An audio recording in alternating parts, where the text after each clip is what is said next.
All right, give me 1 second. I'm gonna dog out.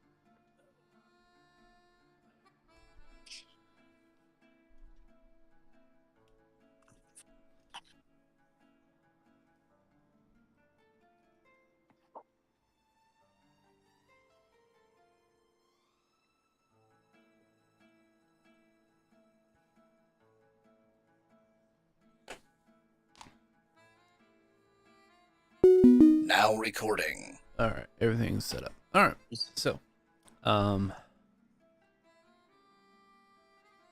is this 401? So I forgot to finish setting up my notes for last time, but, who would like to do the recap? Recap: we killed a dragon.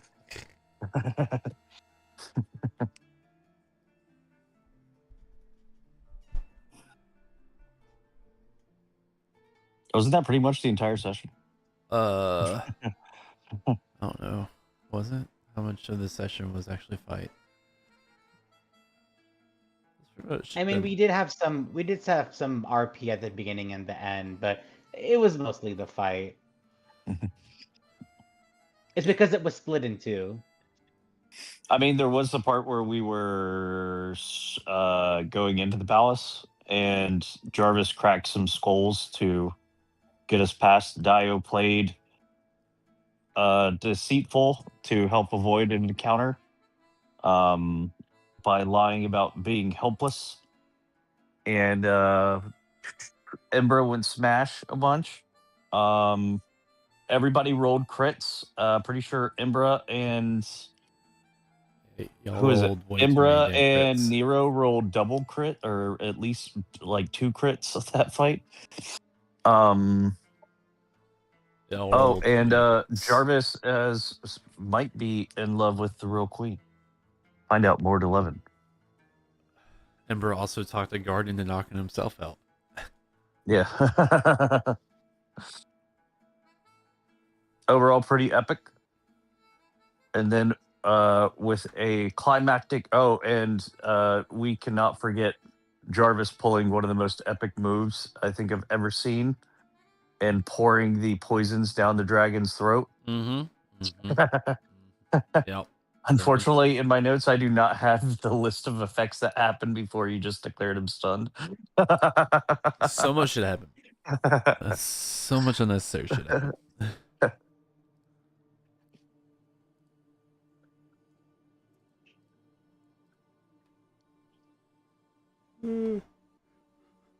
But I think we ended right on pretty much right after the dragon was killed. I think, let's see. Yes. Nero sent that setting to Elric. And that's pretty much it.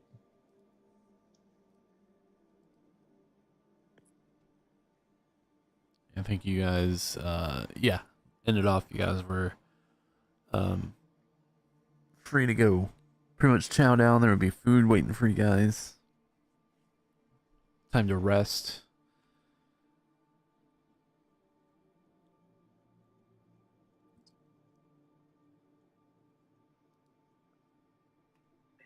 Ooh, good.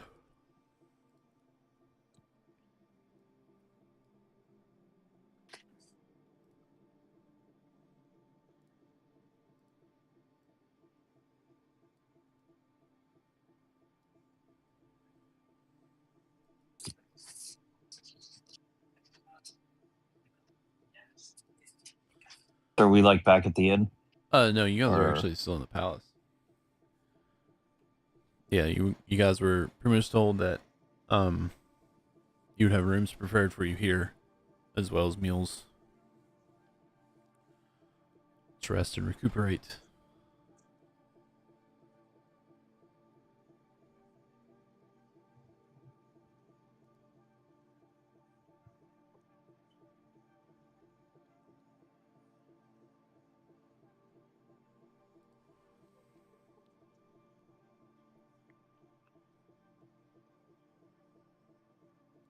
So Dio will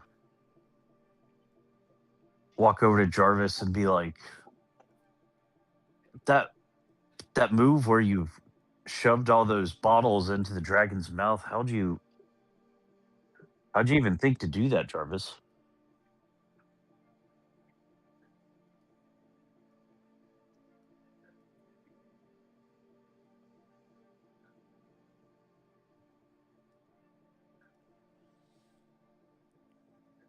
The Jarvis is not beholden to the weakness of thought. The Jarvis is beyond thought. So, Jarvis, I wonder, since I can cast necromancer magic, since that makes me a necromancer, if you dropping all those poisons down the dragon's throat makes you like officially some type of poison specialist.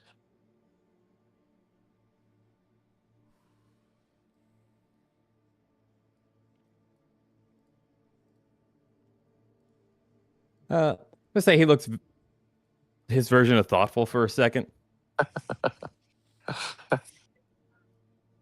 If this specialis, if this specialis is something like an expert, the Jarvis is an expert in many things, far beyond counting. Jarvis, the next time we're in town, I'll get you a nice new bag for you to shove more things in dragons' mouths. The Jarvis will keep his eye open for useful implements of dragon death. Hey, I'll be right back. I have to go to the bathroom. For sure.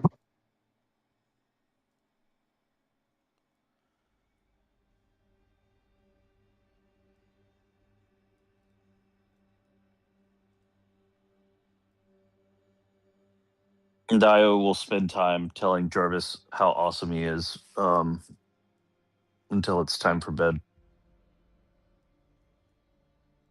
Jarvis will bask in the praise and do many poses.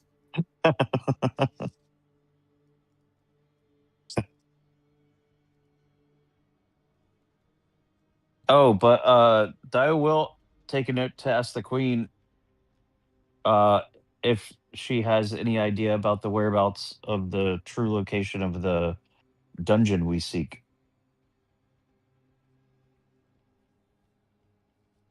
that's why you guys were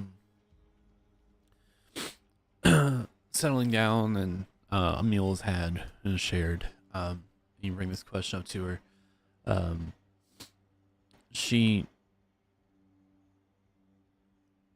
I don't know exactly what you mean, and she looks around and she snaps her fingers, claps her hands, whatever, and is directing the staff, the kitchen staff, everyone in here that's not her, you guys, and Soren to leave. And after they leave, she takes a moment.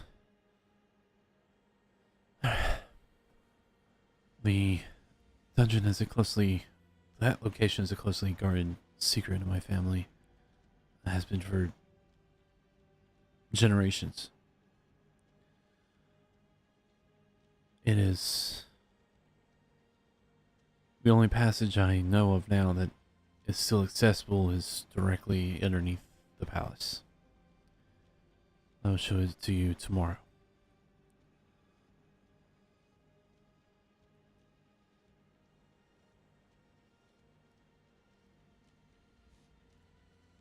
Thank you, Your Highness.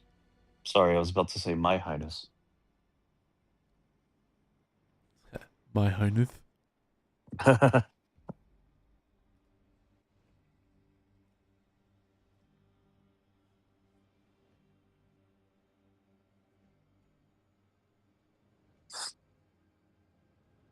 Dio will ask Nero how he's holding up being away from his family for an extended period of time again.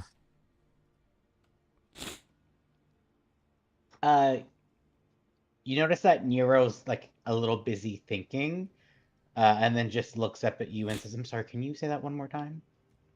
Hey, buddy, I'm just, it's been a while since you've seen your family, and I know most of the messages that have been sent out have been for the purposes of the journey, not necessarily for you keeping in touch. I was just measuring or checking in on how you're doing. Oh, we'll most likely be in Cogbador soon for the next dungeon, so I'll be able to see Nyx and my father again. And then you see that like Nero's eyes flick to Jarvis like a little bit and then flick back to you. Like it's a really, really sudden and quick eye flash, but you probably notice it. Are you getting along better with our new friend?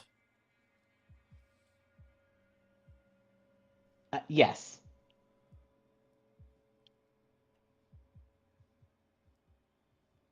I'll just say I'm proud of you for how far you've come with that. Thank you, Dio.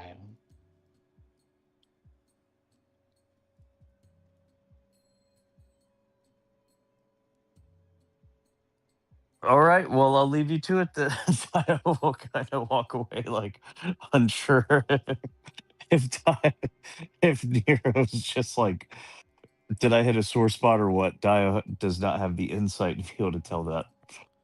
Does Dio make an insight check? No.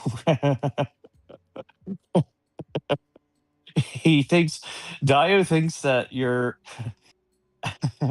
actually really strong when crossed, and he's afraid of crossing you.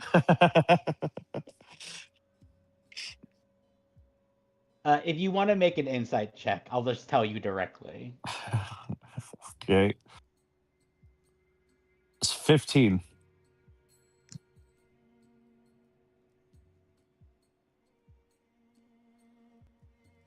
Nero seems very hands off when it comes to Jarvis, and it seems very intentional and purposeful, and it doesn't have anything to do without liking Jarvis. Does that make sense? Yeah. Like You you know, feel that you get the feeling that it's more about Nero studying Jarvis.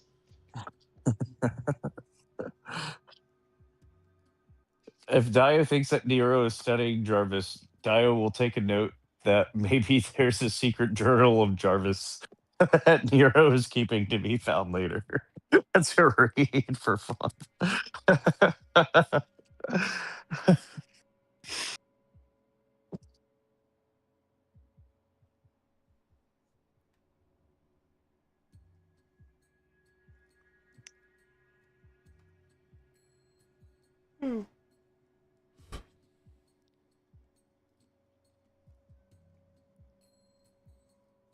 Well, again.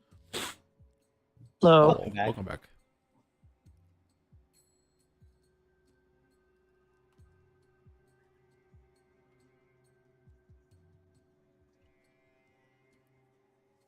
Yeah, she pretty much just says, yeah, she'll show you the way in the morning. It's probably evening at this point. Not too late in the night.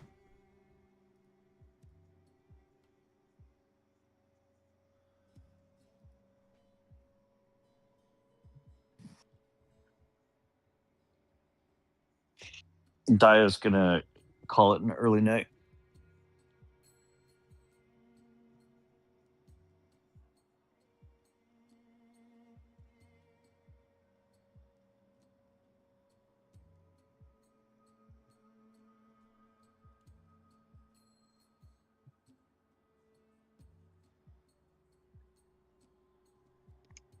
Can I communicate with Syro? With Syra, yeah.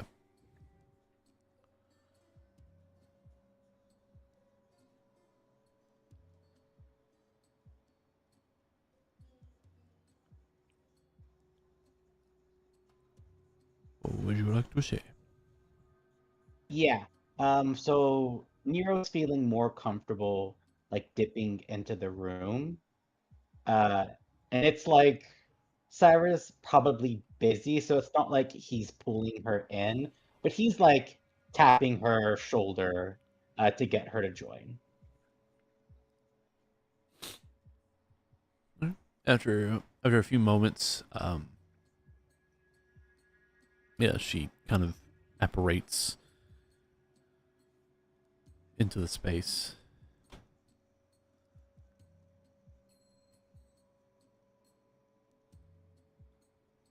Well, what'd you need?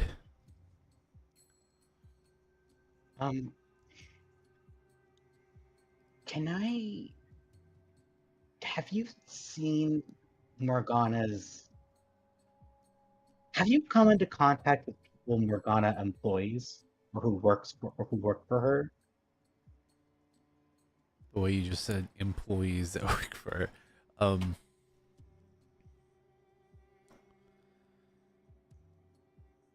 you mean her underlings? Yeah, sorry, the word... I was trying to say... I almost started saying minion, and then didn't say minion. Minions a word you could use. I've encountered some before.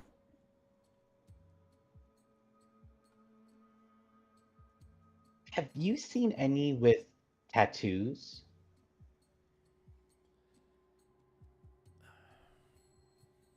Most of the ones I've encountered are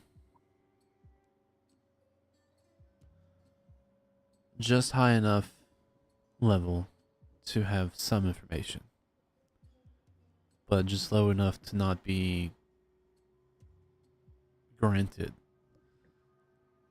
fractions of power.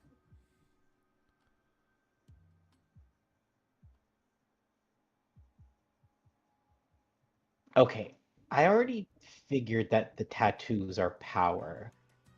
Is there... Is that all they are? Just a means of power? Are they also a means of control? If I had to take a guess, it's probably a little bit of both. Probably like a form of contract or some form of binding that allows the transfer of power, but also the relinquishment of control.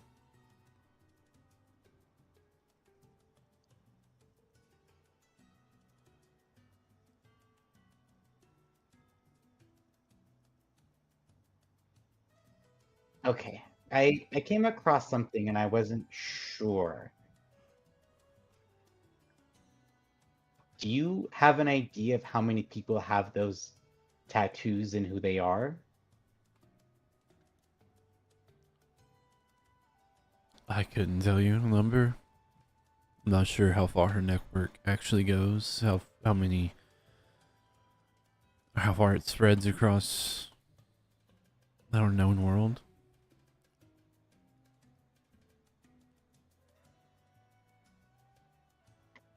I came across something that I don't understand. It says the mark protects against the tattoos, but the vow protects against the mental contamination. Does that make any sense to you?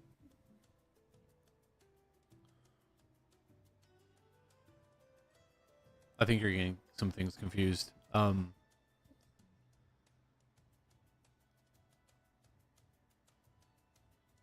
The mark can protect you. It's not necessarily from tattoos. The mark just protects you from a small influx of her power, right? Okay. Whereas the vow shields you mentally. Leaves less of a open door for her to get in. The tattoos were never the I think you're equating the tattoos to the like the amalgamation creatures that she was creating that had all the runic symbols on them.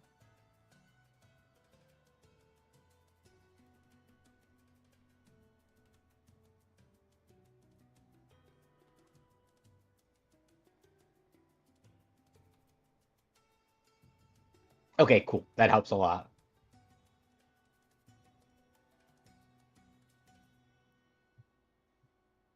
I'm very much furiously typing. That's why I'm not speaking.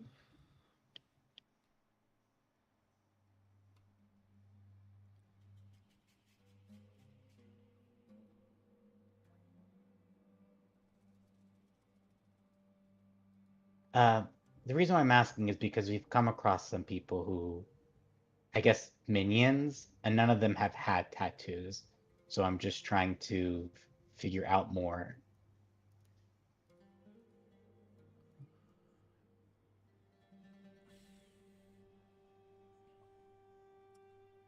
I feel as though you might have slightly more information than I do on some of these things. Like I said, the ones I've encountered, none of them had any kind of markings or anything of the like.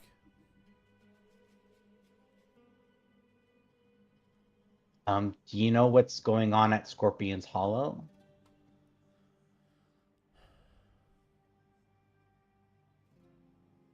I haven't been 100%. I know for some time the resistance was allowing refugees to pass through to head there. I know as of late, it seems as though the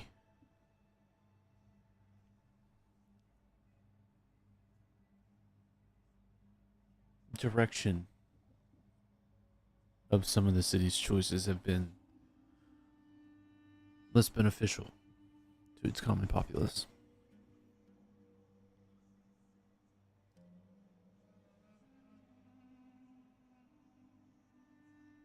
Uh, the individual, the individual impersonating Sultana Samira is gone. So she has control again.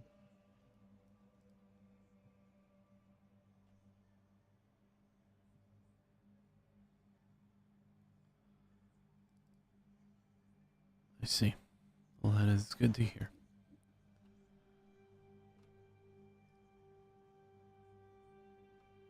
I'm guessing you and your lot had a hand in that. Just a little bit.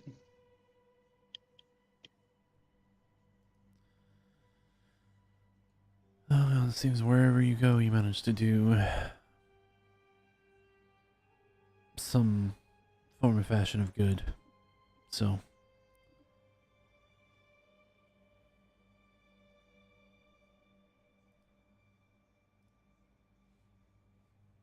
I just wanted to ask you those questions and keep you updated. I'm not sure if the Platinum Dominion wants to take any action now that the board is changing. as long as the blessing and protection is what it is here, we will not push out from our borders. Not until we're sure that if we leave, we won't be encroached upon from the deep. All right. I'm exhausted, so I'm gonna head to bed, Syra. Have a good night. All right.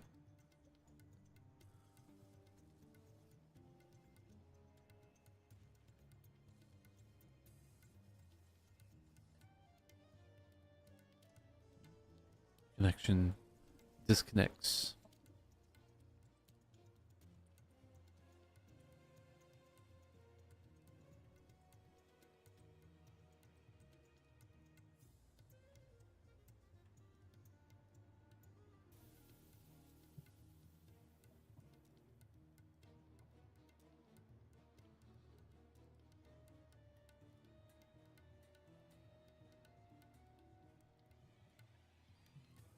Anybody else doing anything?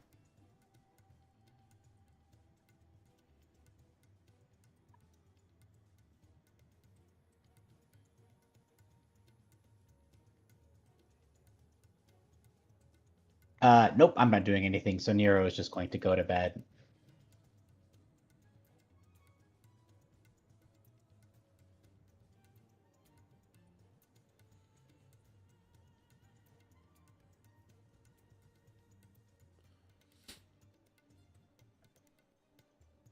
All right.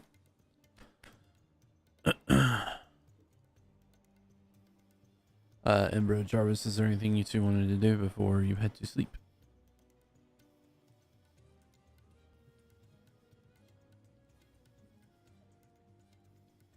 Uh, I suppose I'd like to congratulate Jarvis. I'm not sure exactly what he did, but I think it won us the fight.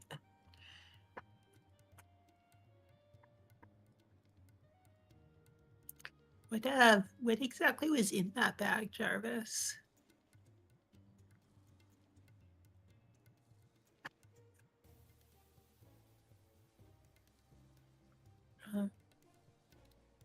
Hello? He's muted, probably. Jarvis? What exactly was in that bag that you put in the dragon's mouth?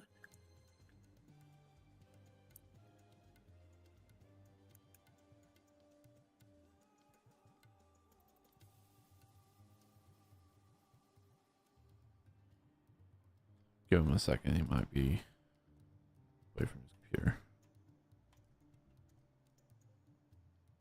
Twin babies might be contributing to that. Yeah.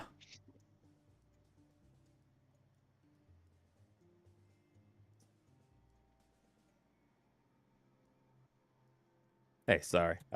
Actually, the babies are in the hospital. Like they close at 6, so I was coming back here. And just getting things set up. Sorry about that.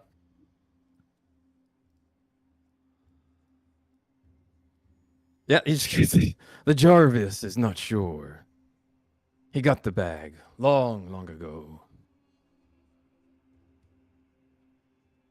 He stops and thinks, and then shrugs. The Jarvis thought it was a bunch of tinctures to make him sleep and fight better. He thought to overwhelm the dragon. Well, I suppose it made her sleep better in a way. Not as good as the whatever from mighty scaled warriors god. Though the Jarvis wishes the heart had remained intact. Well, I guess we can always be more careful the next time we fight like a giant dragon. For some reason, we seem to run into a lot of them. He nods and smiles appreciatively. Perhaps the Jarvis should throw himself down the dragon's throat, that he might eat the heart while still alive.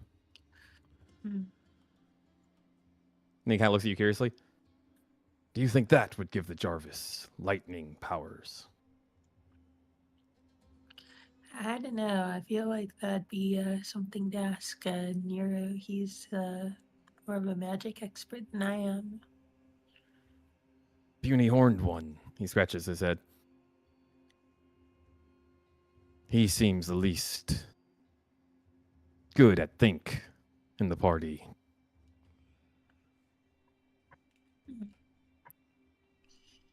I know. He's maybe you give him a little too. Maybe you don't give him enough credit. He's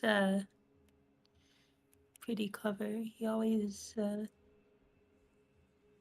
he seems to think about things a lot more than I do, at least. He certainly likes big, confusing words.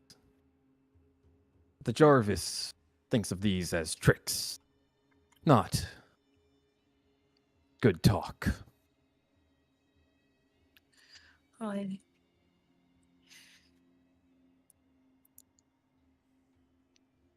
suppose that trickery is like the expertise of a thief. His eyes kind of go wide. A thief, you say? Yes, he's a thief. The Jarvis was not aware he traveled with a criminal. Well, considering I think we're probably all considered criminals at this point under the Empire's law. After like scratching his chin with one claw for a second, then the Jarvis will be the greatest criminal this empire has ever seen. All right. Are there any crimes in particular that you want to commit?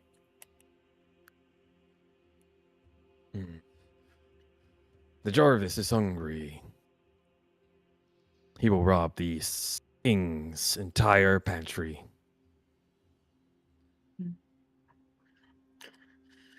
Well, it sounds very daring, but I don't think you'll have to rob the pantry. I think the queen will just give us as much food as we want. Ah, yes, desert flower. Jarvis would not doubt it. And then he kind of looks around. Oh, we're still in the waterless place. Where does the Jarvis go to find this bad king's pantry? The emperor, well, he'll have to travel there with our airship, but it shouldn't take too long. That thing goes pretty fast. Very well. The Jarvis will choose a new target. And then, the next time we see the airship, the Emperor's pantry.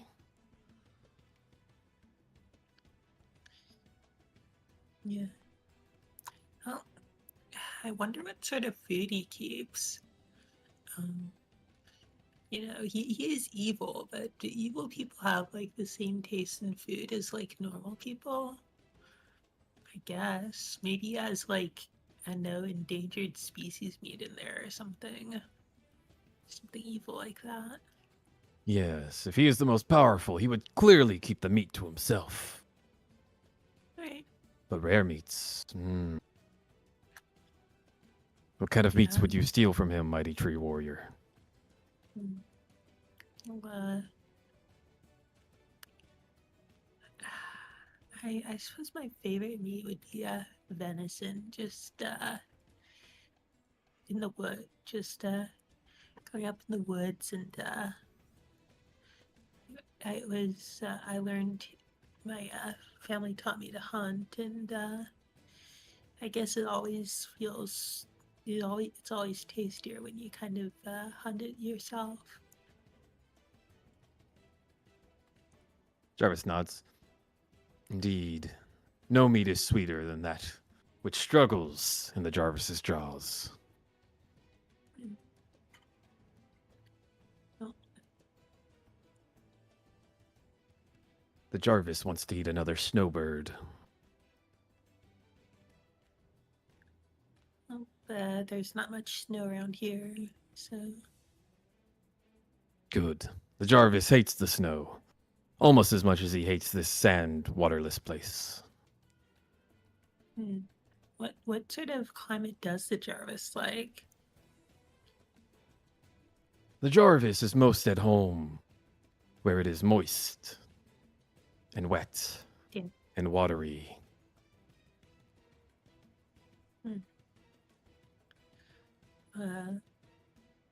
Perhaps now that we've restored the queen, she can use her powers to. She's supposed to have power to like bring water to the desert or something. Perhaps she can do something about that. Yes, the Jarvis has been thinking this place would be much better as a swamp. Much more delightful. And there's so much more meat in a swamp. Right.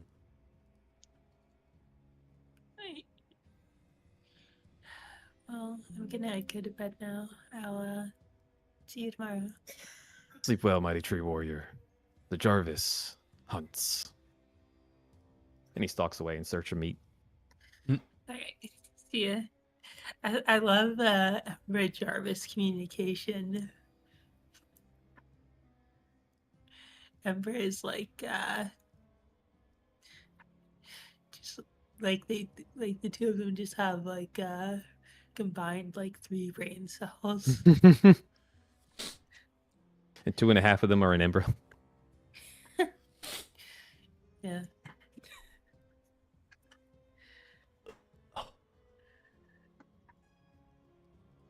All right. Well, just realized I'm missing a map. All right. So you guys find yourselves to sleep. Everybody heads to their assigned rooms. Jarvis, you walk in yours, and you notice that there's been it looks slightly different than what I think Jarvis would think. But there is a large wooden barreled tub, like large enough where you can like comfortably lay in it, that was placed in the center of your room.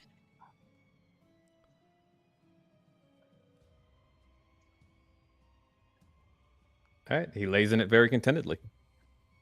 As everyone else drifts to sleep, Dio the first to fall asleep, followed by the rest of you.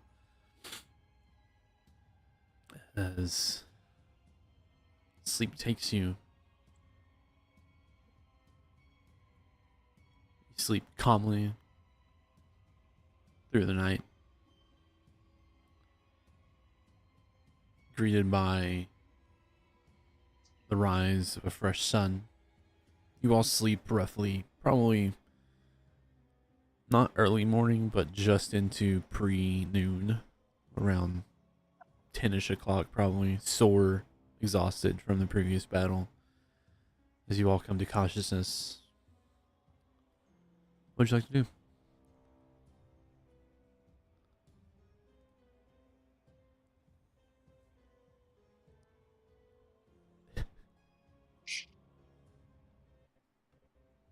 You'll awaken your rooms, gather your things for the day.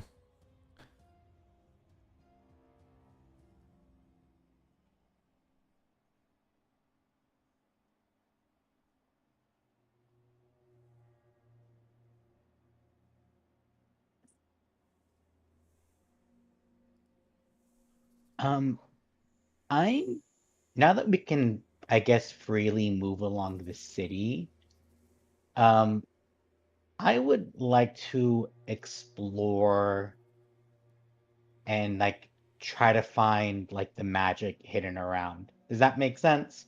You know how the trading post beginning of the session had like a magical barrier around it? I'm trying to find something like that. Not necessarily the exact same thing, but like major magic runes around the palace. Does that make sense? So you just want to search around the palace? Yeah, pretty much. Um, yeah, you can make either investigation or arcana.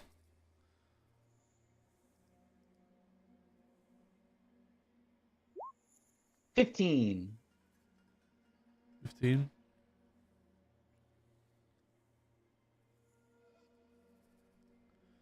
Um, you look around for a little bit. You don't really find anything that really sticks out too much.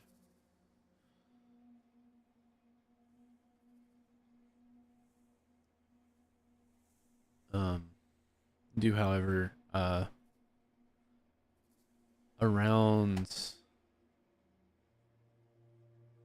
the better part of, I don't know how long you're going to spend on this, but for the better part of, an hour, you don't really find anything. Until you're in the throne room and you notice that there is some form of arcane signature coming from behind the throne.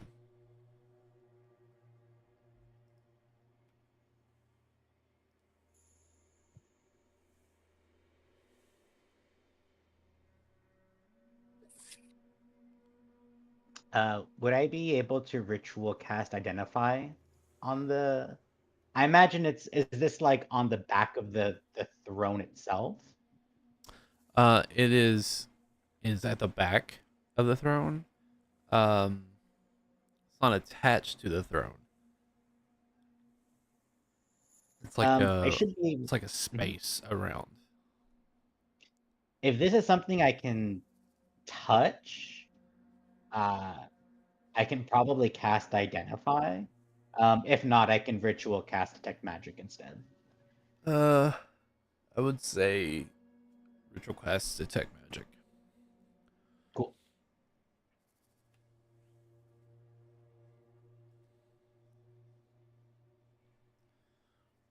And I would say it's probably in the middle of you doing that when Sarissa and Soren walk into the throne room. And as you're in the middle of your preparations to ritually cast this, you just hear Sarissa speak up. I was going to show you all that together once you all made it here.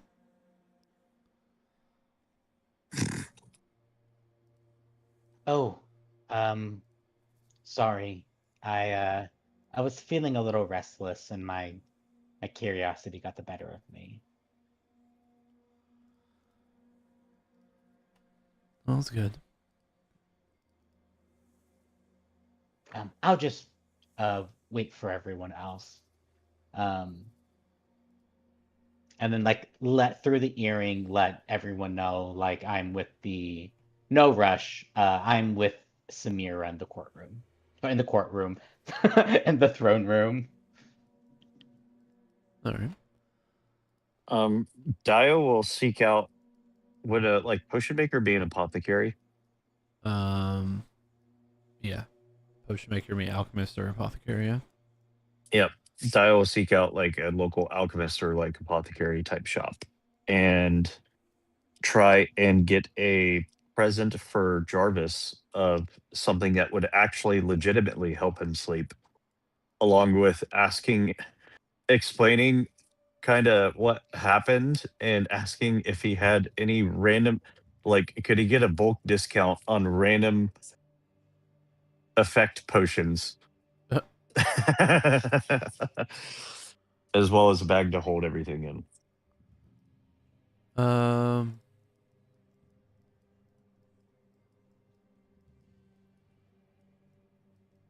All right. So you look around the city for a little bit. Um.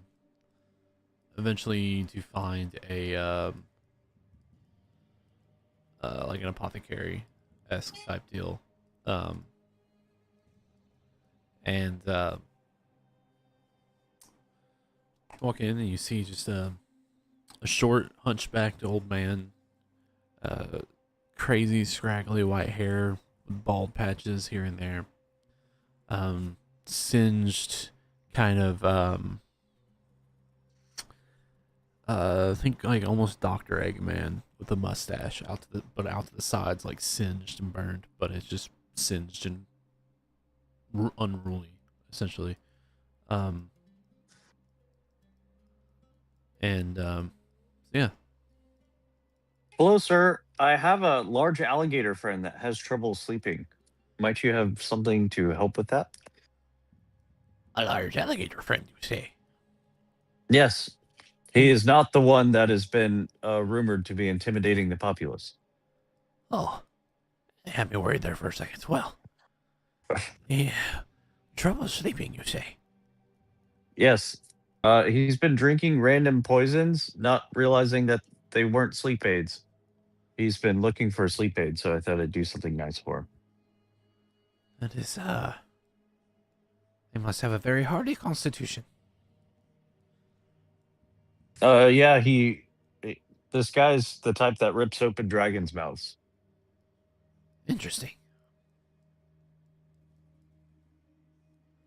Well, uh, just a moment.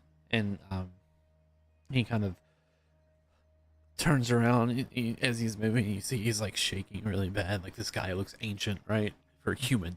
Mm-hmm. And he's just like slowly walking to the back. And once he gets like past the curtain, you just hear the rustling of boxes, crates, and glass. And then he comes back and he has a small leather pouch, like a dark stained leather pouch. He sets it down, one really shaking hand, gently unrolls it, and there are 5 vials.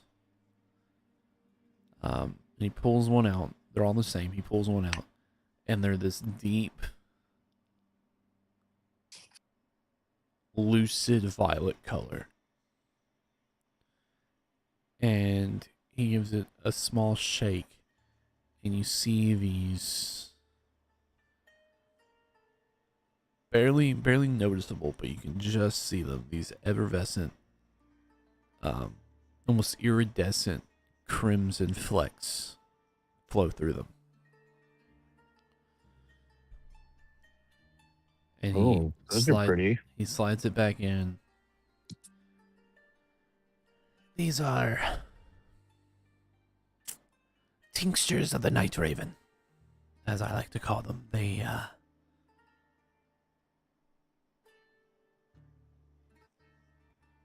can put a giant to sleep with just one vial. Well, he can get pretty big, so that does make sense. Well, for safety and for liability reasons, mind you, I only recommend. And he pulls out a small measuring cup. About a tablespoon's worth. Just a dab of a tablespoon's worth on the tongue. 5, 10, 15 minutes before sleep. And he'll be out like a light. And will be blissful sleep. The deepest sleep he's ever had. The best sleep. Well, thankfully he is great at following directions, so there's nothing that could go wrong with this whatsoever. He were to take an entire vial, it could be pretty bad. These can have some nasty side effects. So for whatever reason, just make sure a tablespoon is all he takes at a time. Okay. How much for the 5?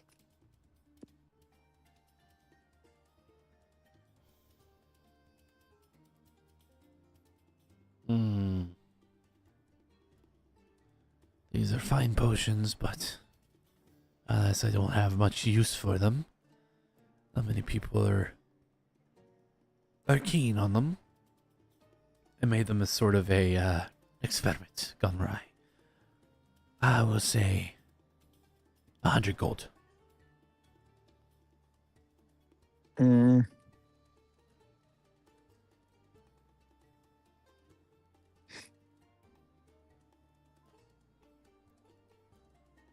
What do you think about trading for, say, like 2 pounds of some ancient Drew blue dragon scales? You have scales of an ancient blue dragon. Yes. Do you mind if I look at them to verify? Yep. Dio will pull out a pound. You pull them out, and you set them down, and he pulls out this obscenely large, comically large. What's the telescope thing that people that value gems and everything use? He puts one on his eyes. Oh, picks it up and he twists it around. Oh, interesting. And he I killed that dragon. He taps it with his finger. You killed this. Yeah. When pigs fly, maybe. And he takes that, he puts it up to his mouth and takes a nibble of it. And there's a moment where as soon as he bites on it, his entire body does the, like when you catch a cold shiver, all of a sudden your body just immediately jolts into a shiver. That's kind of like what it does, but you see just a little tinge of static erupt off of it Oh, do it. I'm kind of surprised that like he hasn't like heard of the giant blue dragon being killed. Like that feels like it'd be local news, you know? To Maybe be it fair, it's hasn't not been like it's spread yet. being advertised. Maybe it hasn't been spread yet. But yeah, he's like, oh, these are definitely genuine. Ah, hmm.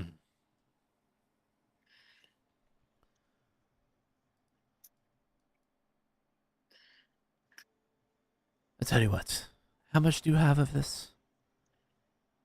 5 pounds total. Give me 1.5 pounds. And 50 gold.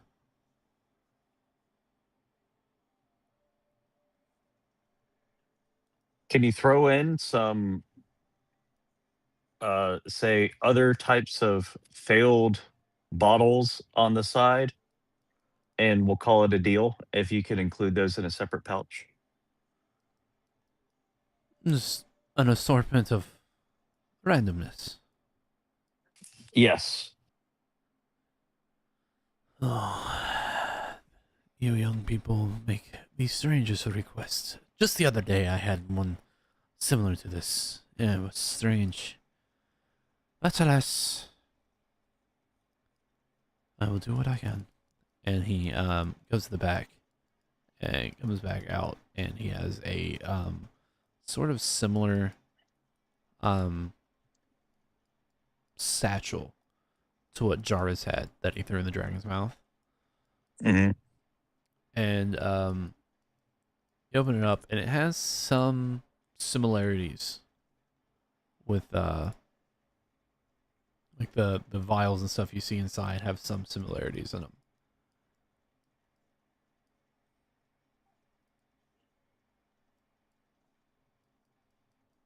Okay. Thank you for keeping the packs separate. Dio will lay the 1.5 pounds of dragon scales and 50 gold down on the counter. All right. Pleasure doing business with you, lad. Now, don't mind me. I think I have some new experiments cooking up. I really wouldn't recommend biting those anymore. That didn't seem to be healthy. It was simply electrifying. Right. Does that mean, like, do people want to bite my scales? And Tayo has a really creeped out feeling as he walks back to Jarvis. And he's like, hey, Jarvis, I got a present for you.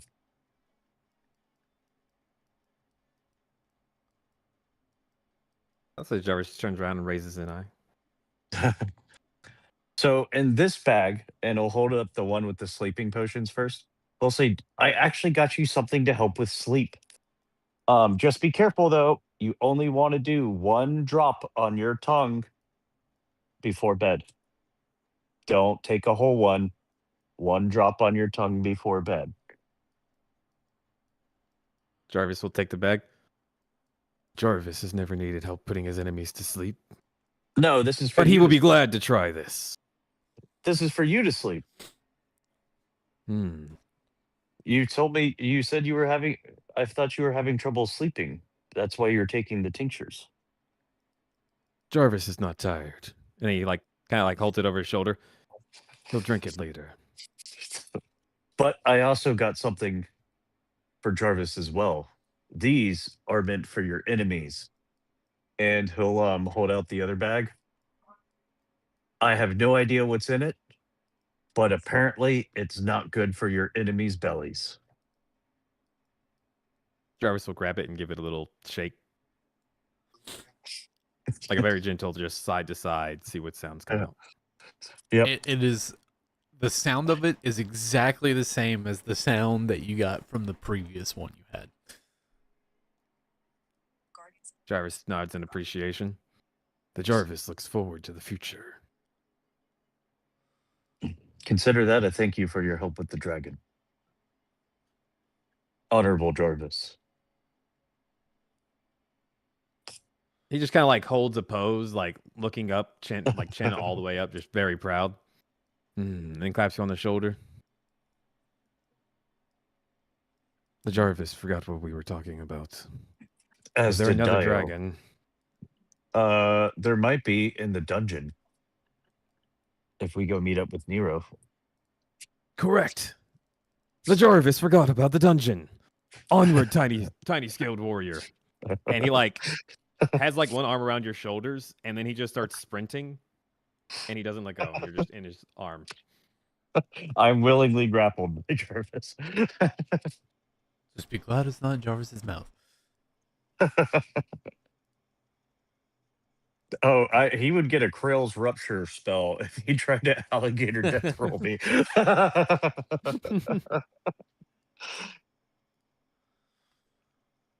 Did are you able to add those to your inventory, or I can track them? Just so whoever wants to keep track of them, you have a satchel of 5 sleep potions. We'll just call them that for now.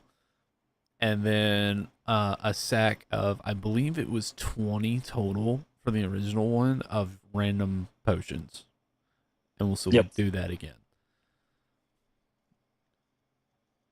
Are you good to track that, Jarvis? They're be on you, or I can track. Okay. Yeah, I got him in. Cool. The more I play with you, the more I embrace just chaotic playing.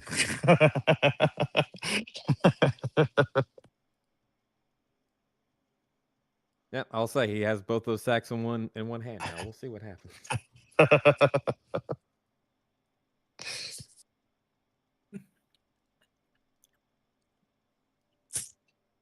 So I guess we're off to meet up with Nero. All right.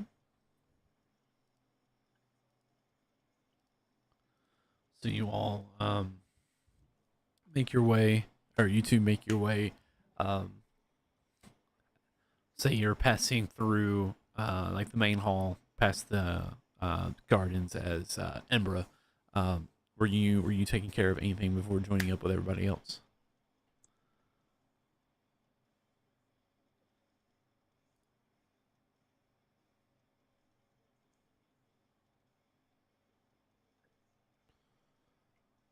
I'll just join everyone else.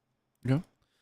So you, Dio and Jarvis, as you're moving through, you actually meet up with Embra as she is heading towards the throne room as well. Thomas behind her.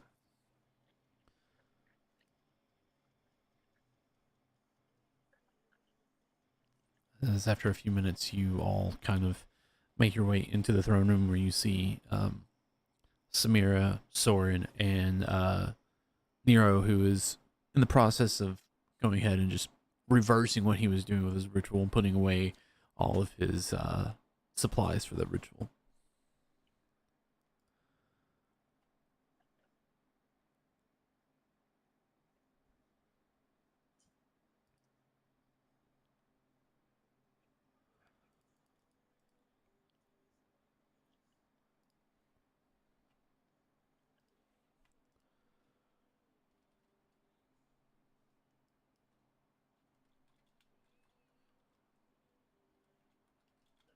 So,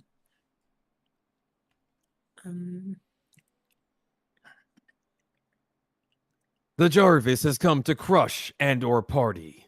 Make your decision carefully.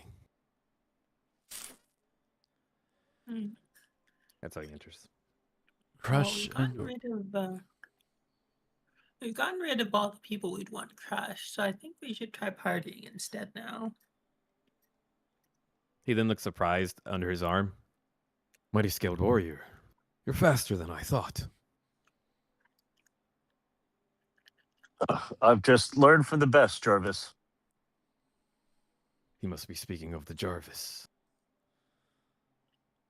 Another wrestler pose. Nero, thanks for taking the initiative here. No Sounds problem. like you know our next step. Not quite. I'm just waiting to hear from Samira. Oh, sorry. Didn't mean to keep you waiting.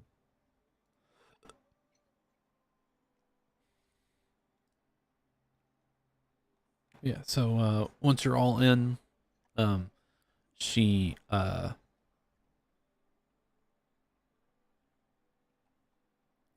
the one I wanted. She just kind of looks at you all and says, "Okay, we're all here, so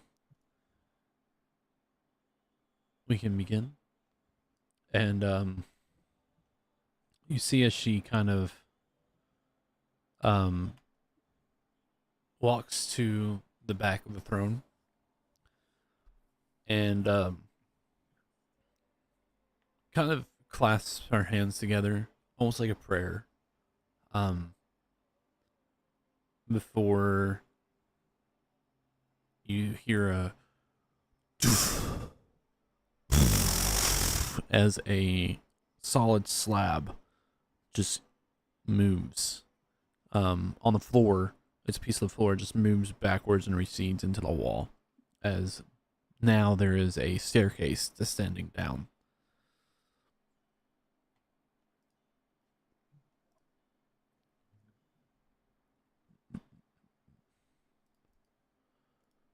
That's a neat trick.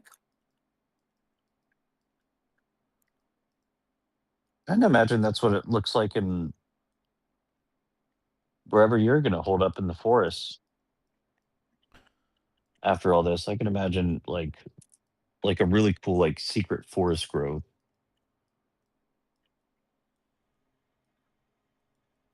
We unfortunately found a really twisted necromantic one.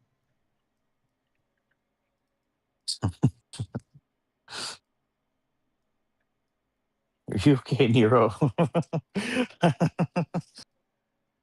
You know, still thinking about that revenant. To the back of your mind, you hear, "I'm coming for you."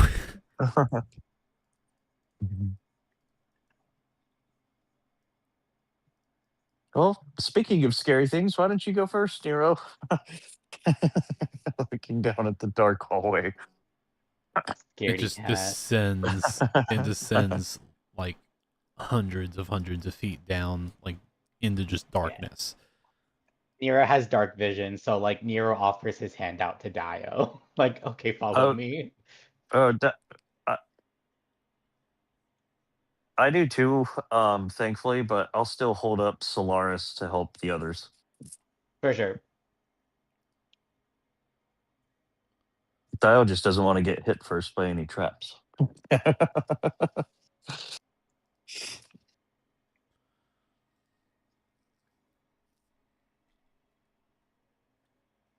But yes, it descends for hundreds of feet. Yep. And you all just begin this trek, right? You're going down and down and down, and eventually, probably after a good maybe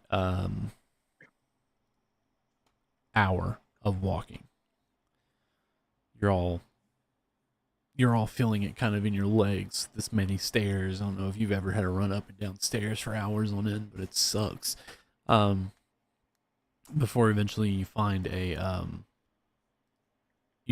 landing and see just a smatter of torchlight.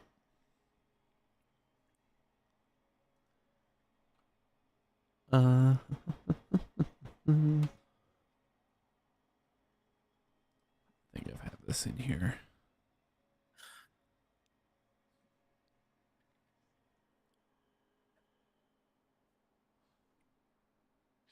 But you hit this landing, and it's just this sprawling network of caverns that are themselves from where you're at to where you see the ceiling of the caverns hundreds of feet. And it expands out in miles in every direction.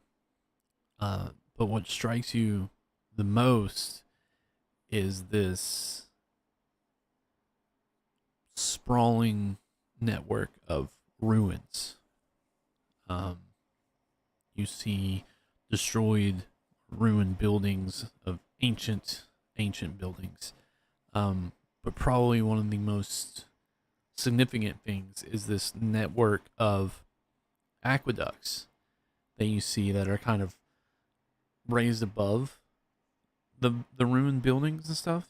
They're just raised above, and you can just hear a little bit of running water through them as they're all coming in and they're all going out.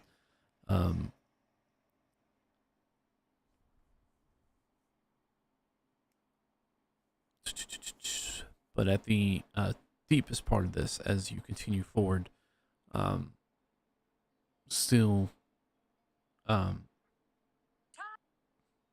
pushing through the network of ruins, you eventually find what looks like this massive palace.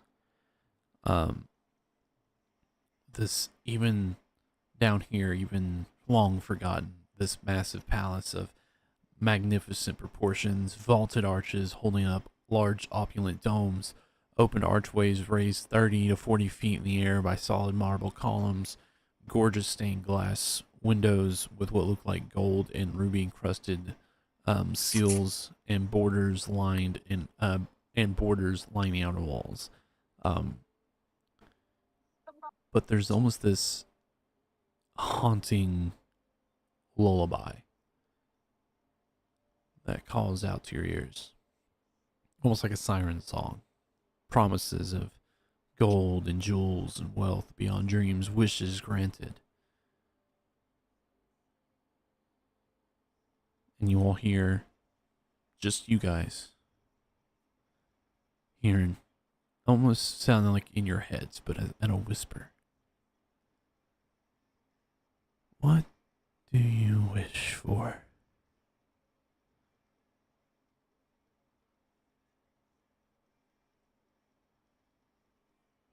I didn't realize the music stopped.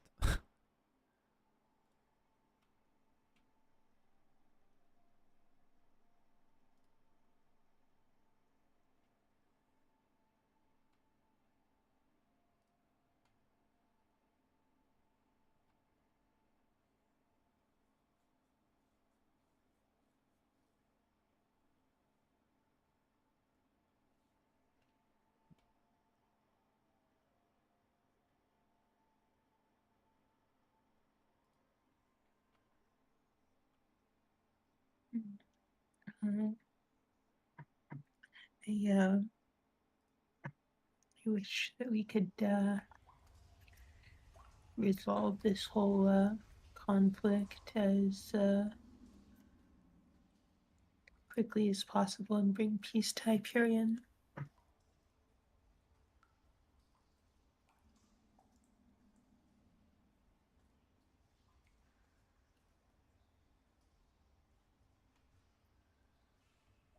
As you go to say I wish, there is a hand placed upon your shoulder.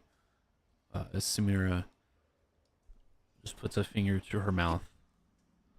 Do not speak your wishes aloud here. Ember, remember how I talked about not giving in to Jeannie's wishes? Hmm.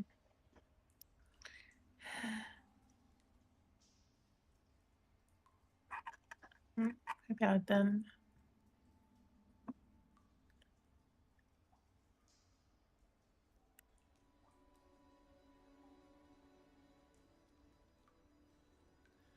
But as you stand before this palace, Samira just looks at you all. She mentions to Soren, are not able to go any further. If what you seek is what I believe, then the only place here that I have never been able to enter, have never been able to interact with beyond simply calling out for the power that we once held, that I currently hold with the contracts I have. I believe that is where you need to go. It's the one place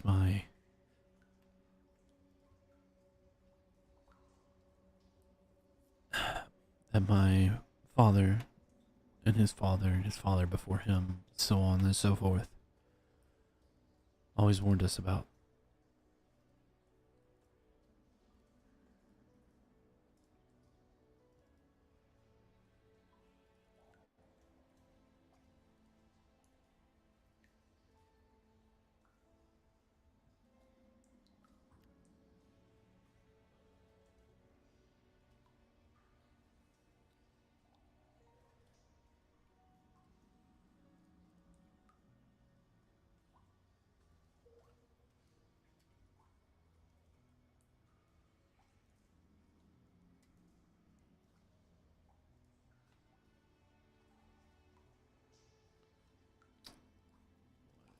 What it's supposed to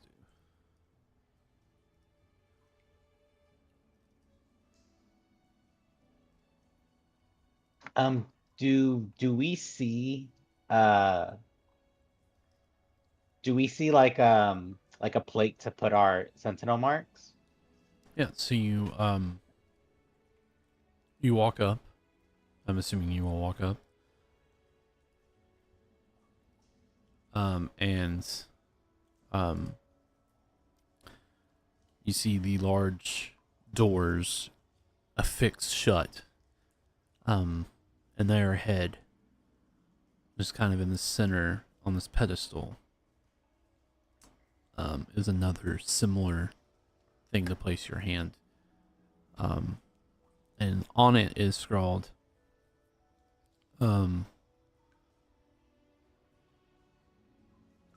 beware those that enter, lest your wishes betray you.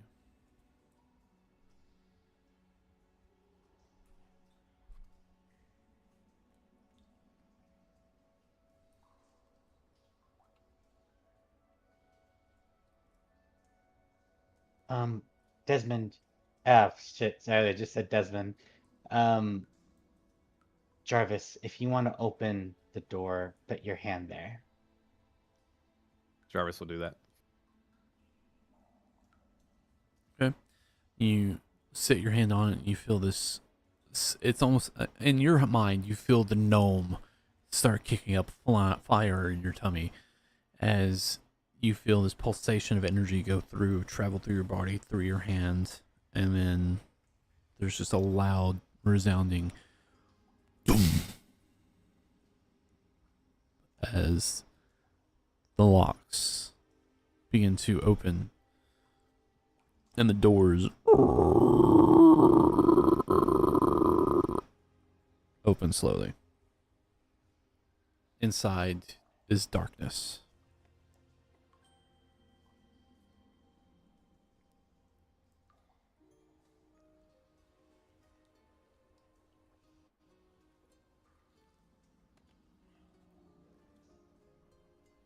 Jarvis, if you ever see a door and it has something you can put your hand, you should be able to open it whenever you want. The Jarvis has heard of handles, but thanks, puny horned one. Why were we here again? Why do you think we're here? This is the direction Mighty Skilled Warrior was walking in. And why do you think Mighty Skilled Warrior is walking in this direction? He just screams out of the top of his lungs, Morgana, and screams and runs into the darkness. Okay. I mean, Dio will look at Nero and be like, I mean, he's not technically wrong for once. Jarvis, as you enter the darkness, you all just see his body kind of just become enveloped in darkness. But as you enter Jarvis, it's blank, it's dark. You cannot see anything. Even with dark vision, you're completely blind. And you just keep I'm guessing Jarvis just keeps barreling forth, right? Yep. Okay. What's everybody else doing? For as loud and boisterous as Jarvis is, you can't hear him anymore. Okay, that's probably bad.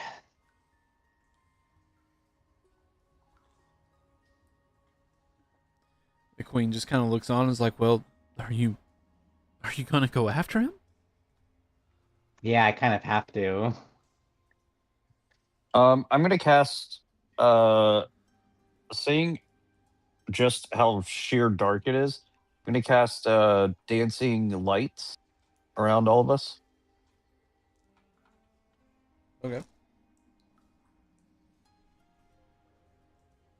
And walk forward. All right. As you all begin to enter into the darkness, your bodies become enveloped. As you enter, you look around and you're like, where's my magic? Where's the spell? Where's the lights from the magic? As it completely snuffs the magic. It completely snuffs the light out.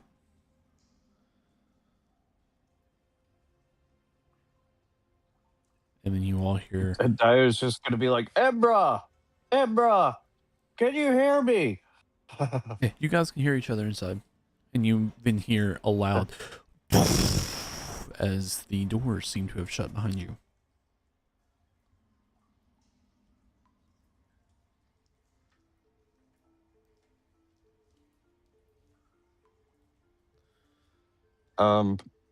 Ember, is there like a prayer for this situation you can do?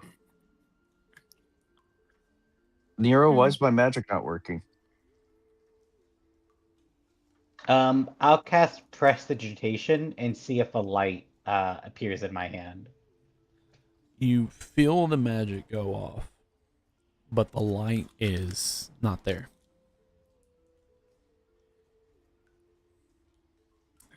I think Nero would know certain Is it like levels. anti-magic? Well, no. You feel the magic go off. The magic activates.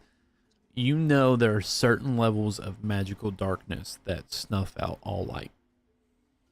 Oh, I see. Oh, it's just really advanced magical darkness. Um,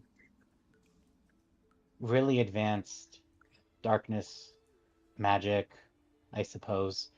Um, does a really good job of interfering with natural, artificial, and magical light.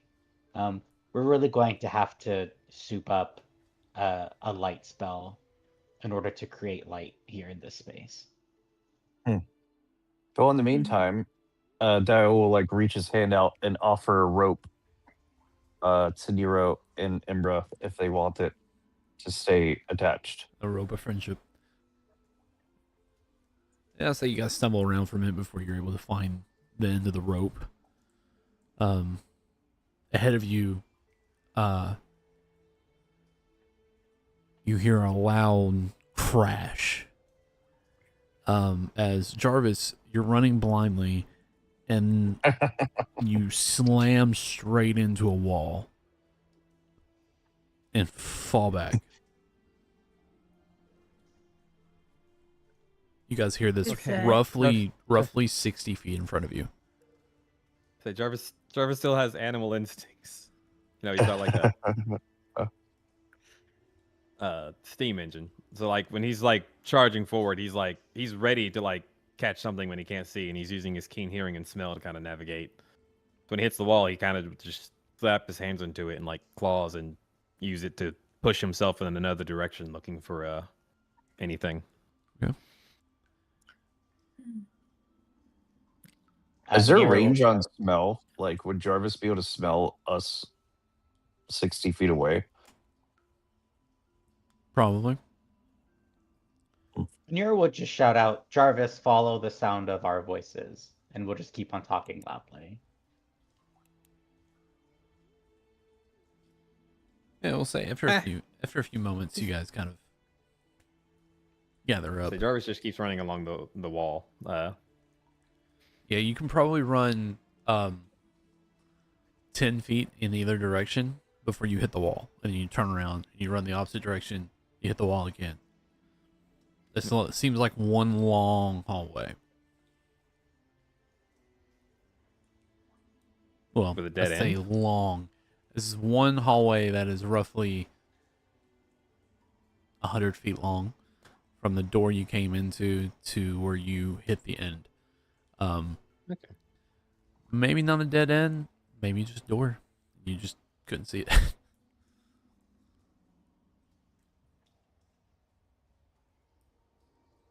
We'll say once everybody kind of gathers up with Jarvis as he's running back and forth trying to figure out a way out. You hear this almost ethereal. Before we continue, I did want to cast Dispel Magic on the darkness. Okay. You cast it.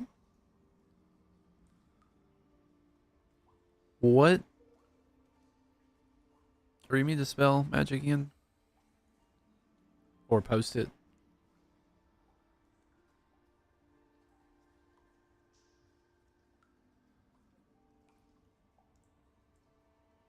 Choose one magical effect within range. Any ongoing spell of level 3 or lower ends, and then make it for every spell level that's higher.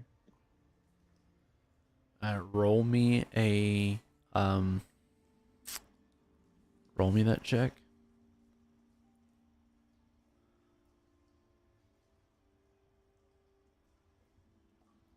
That's a 19, so that counters a 19 level spell. I mean a 9th level spell. You cast the magic, and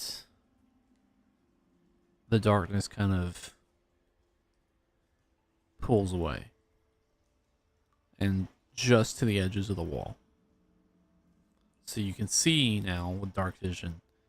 At the end, you see Jarvis kind of looking for a different direction, but you do see a door with another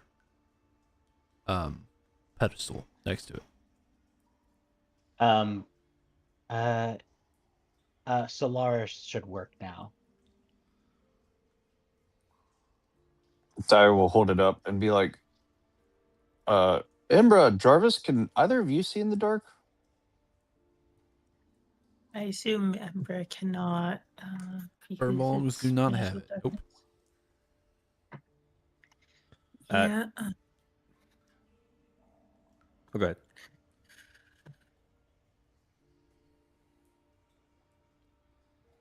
I have dark vision, so Nero's just going to look at what Jarvis is doing now that the magical darkness is gone. And I'll He's stay smelling close at the to. door. And I'll stay close to Purple Ember is with not Solaris. dark vision, so I can't even see in non-magical darkness. I'll stay close to you then and hold up the sword. Yeah, so sheds light. And after this little experience, Jarvis now believes he can only sometimes see in the dark.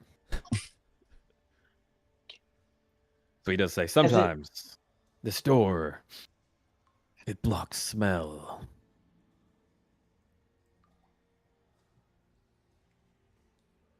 Does it look like Jarvis has dark vision or no?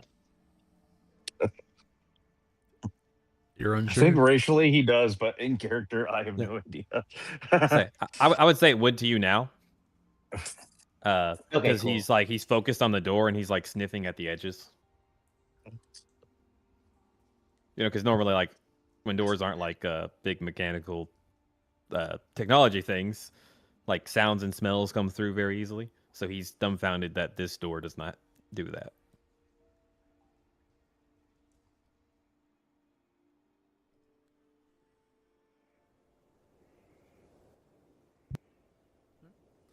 Somebody place their hand on the door to open it. Yep, I do. Just assume I'm grabbing dinner. Dinner's ready real quick, but I'm listening in. Okay. So Dio walks up, places his hand on the door. The door begins to open. As it does, you're all met with this intense bright light. And for a moment, you have such a hard time adjusting that you're literally blind for just a few moments before your eyes adjust. And ahead of you, swap over the maps.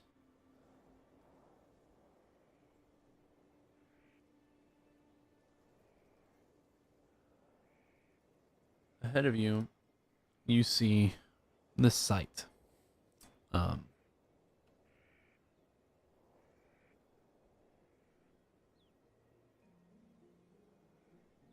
This large area kind of sprawling out. You see desert as far as the eye can see, but then there's this almost like just a patch of this desert that is changed. It's different.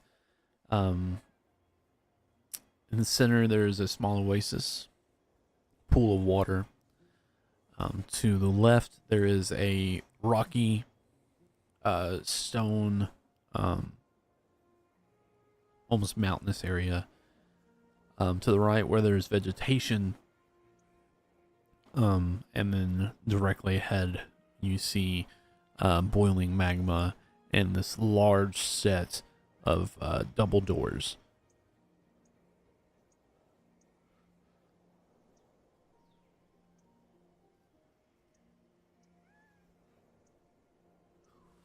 Just put in perspective where everybody's entering in. Maybe right down here. Thank you.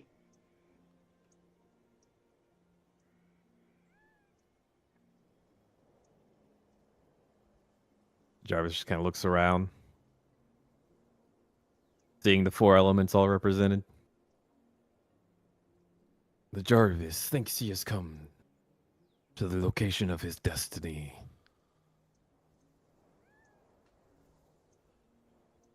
Dio will kind of look to Nero on that and be like, maybe we should let him take lead for once. What's your destiny, Jarvis? The Jarvis will master the 4 elements and become the strongest, and all will know his name. And he strides forward, smiling, also trying to just mess with all 4 elements. Trying to do it all at once, although he can only do one at a time. So probably just struggling and occasionally making wafts of air, fire, water, or earth. No avatar stay for you.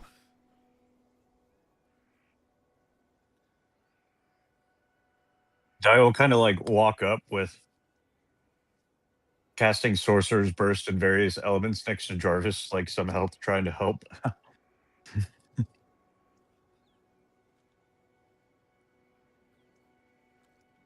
And he's saying things like, submit to the water, conquer the fire. The Jarvis knows not of earth. And he just throws his hand, and air.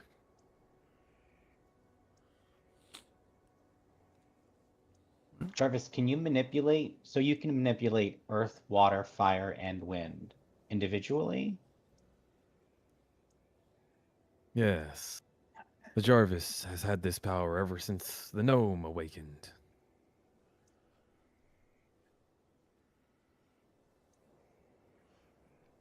Where can I read about this in your book, Nero?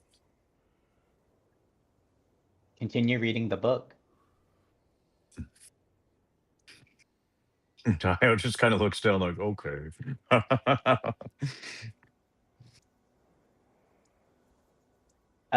What's the oasis looking like? It's a large pool of water, surrounded by. Just mundane water, not magical water. This looks like regular water. Drinkable, more than likely. We might not have any water for a while, so it's best to drink up and stock up.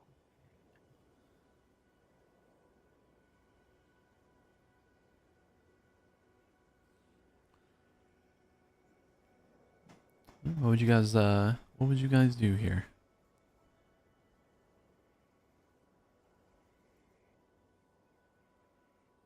Is there any magic in this area, or is this mundane? Make me an Arcana check. Hell yeah, that's what I'm here for.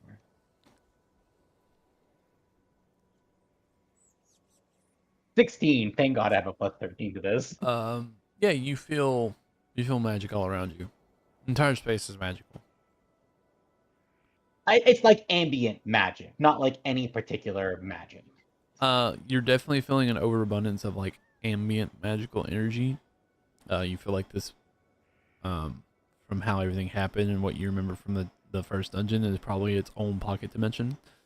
But you do feel ambient magic, and then you do just make out 4 distinct sources of magic.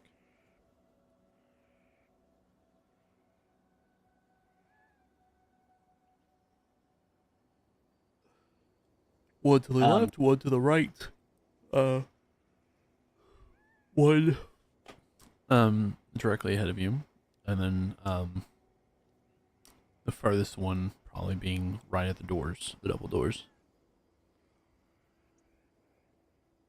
Could I go like examine the 4 sources of magic? Yeah.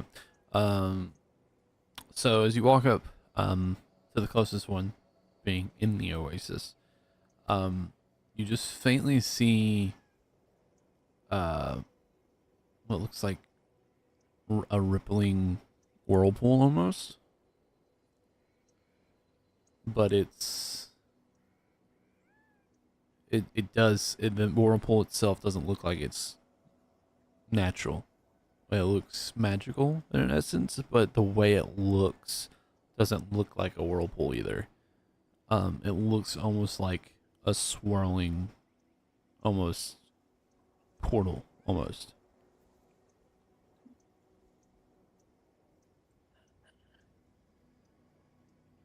Oh, do I jump in? I don't know. Do you jump in before investigating everything else? Yeah, I think I'll examine the other 3 sources, and then actually, hold on. Instead of jumping in, I'll just gingerly put my arm through the whirlpool vortex and see what happens. All right, it's cut off. No, you put it through, and you think it'd be wet, but when you put your hand through, you feel wood for some reason.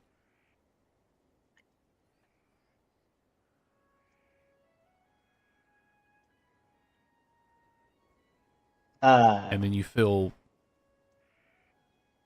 like a spray of what feels like water.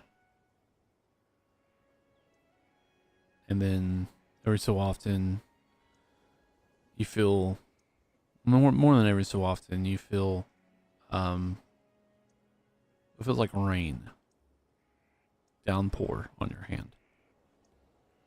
Does it seem like the magic is like a water portal, basically?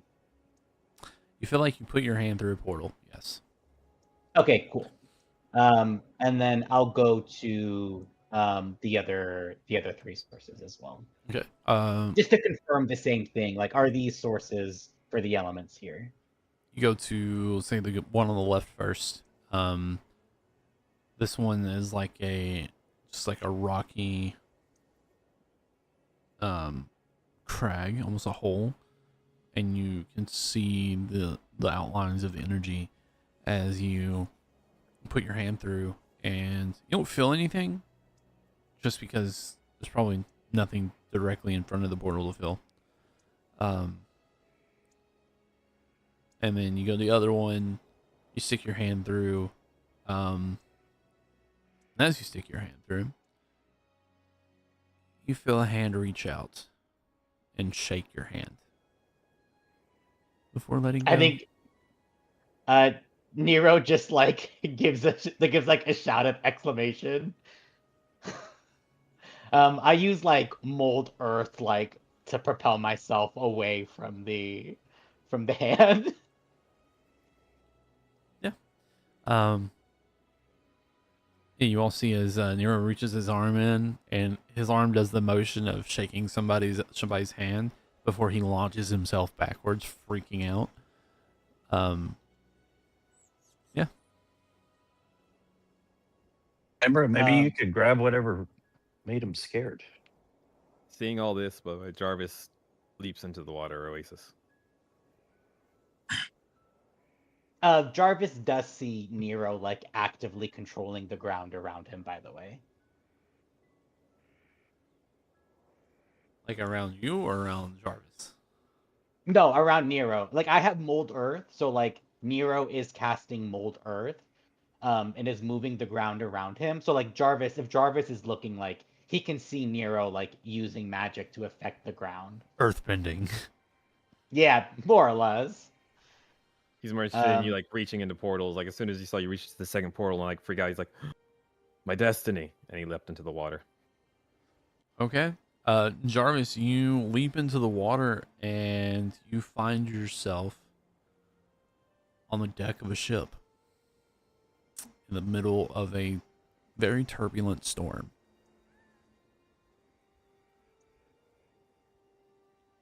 To Jarvis has finally submitted to water. You submitted to your death, then, filthy mortal. And you see across the way on this kind of outcropping of land, this singular islet in the middle of this raging ocean, a very large blue-skinned creature, female and full of fury. As Jarvis, I need you to roll initiative. It appears that water has ordered need- the Jarvis to take you down. I need everyone to roll initiative. Oh, I can't select that Jarvis, but I can just pop me down.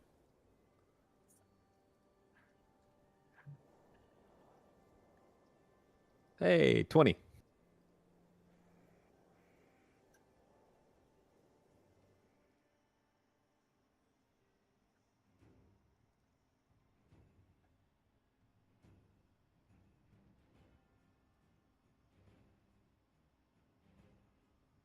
I thought I was just going to fall into somebody's desk or something.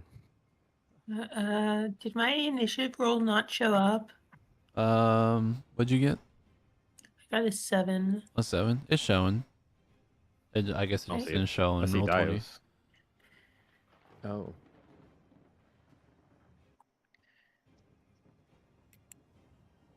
Yeah. All right, let me get this thing's initiative.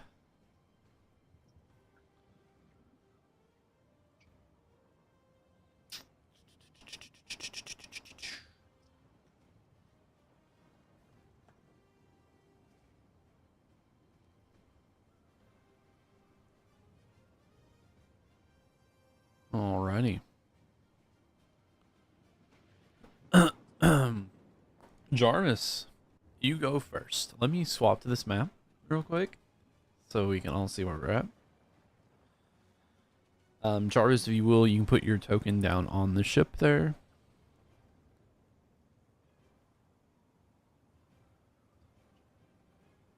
Let me,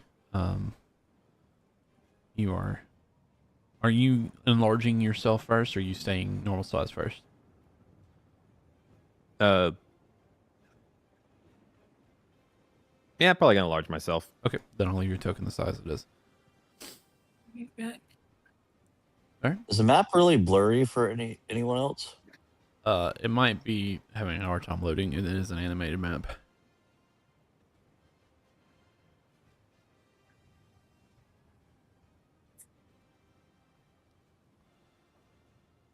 You might want to also zoom in a little bit because it is scaled down a little bit.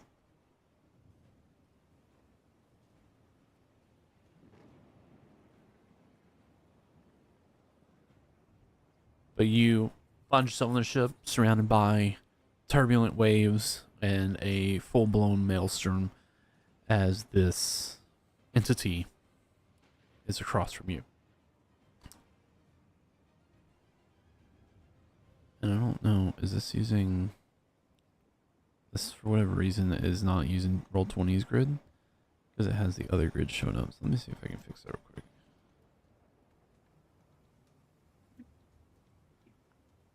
Well, whenever it's ready, he will dive into the water and swim at this thing full speed.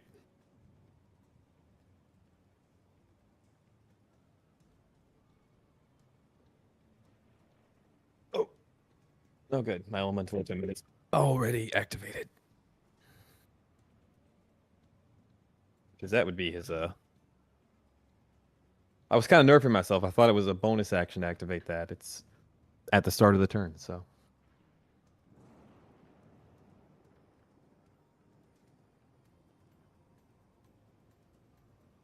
There we go. And just to make it easier to tell which grid we're going by,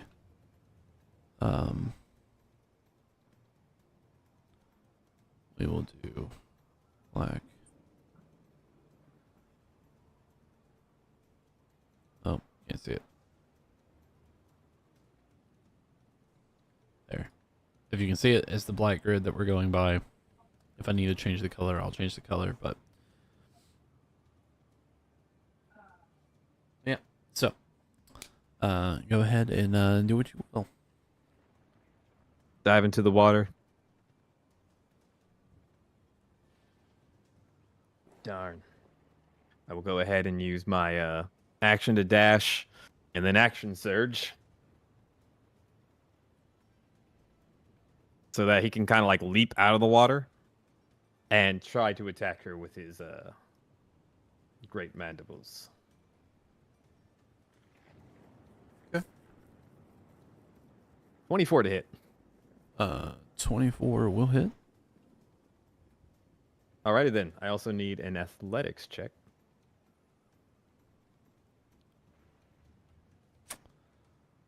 Why does As she takes 9 piercing damage. Or no, athletics or acrobatics, her choice. Well, I'm just figuring out why she doesn't have her. She has no skills on her fucking. I'm just using a basic Madrid. Oh, then it would just be a strength check. It wouldn't list the skill unless it was proficient in it specifically. So, Oh. Or strength or dexterity, whichever's higher.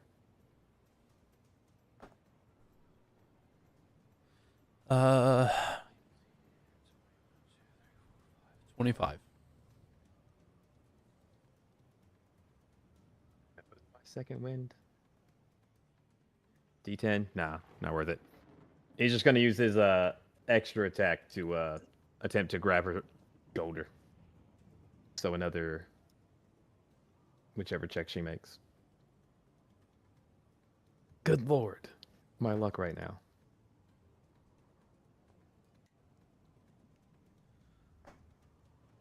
I can fucking. There we go. 21. How high up is this bluff, by the way? It kind of tears down, so like where the base level of it is right at the level of the water. So like as you come out, you can get right on top of it, and then it goes up 10 feet. Sweet. So with my tactical mind, a D10, I got a 26. So he grabs her by the shoulder. And since I successfully grappled, I will go ahead and do a relentless death roll. So that's a strength saving throw from her. 25. Damn, that'll succeed. So she only takes 3 slashing damage. And does not go prone. And that's the end of my turn. All right. Outside the portal, Nero. What are you doing? You just saw Jarvis leap in. Yeah, Nero's gonna leap after Jarvis. Okay. You can. I'll go ahead and plop you down. You come out of the portal, plopping down onto the deck of the ship. I want you to make a dexterity saving throw for me to see if you can land. 19. 19. So you hit the deck and you do like a little roll and you catch yourself, and you're in the middle of this maelstrom, raging waves, disastrous thunderstorm. Ahead of you, this fog-covered or this low rolling fog is covering the edges of this single kind of islet. As you see, Jarvis has this entity within his clutches as he's large and is engaged in battle.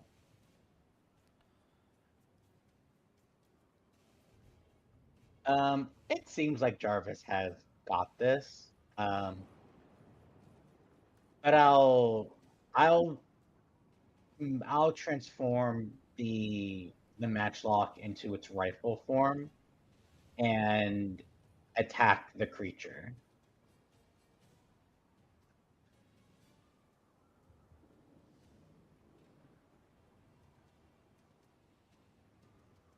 Dirty 20. Dirty 20 will hit.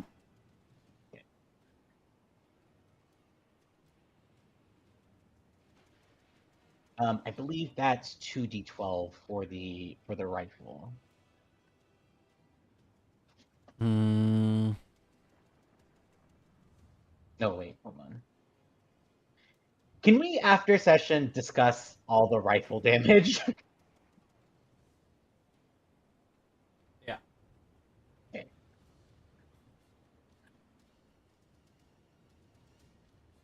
It's 1d12. I'm just finding very confusing when it comes to the special upgrades. Yeah, the base damage for the rifle form just goes up to 1d12. Okay. 6 damage, and then I should have sneak attack, so I'm gonna roll the sneak attack damage.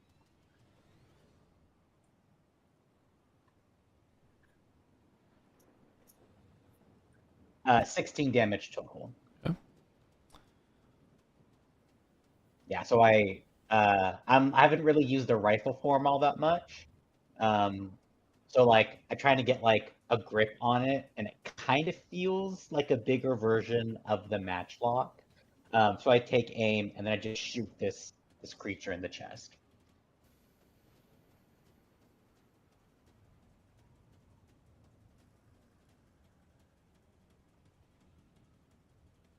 All right. That's my turn.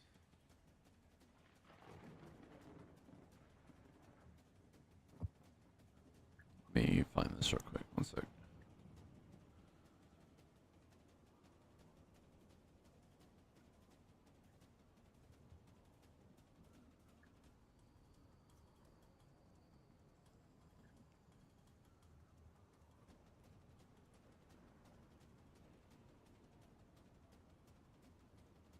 Okay.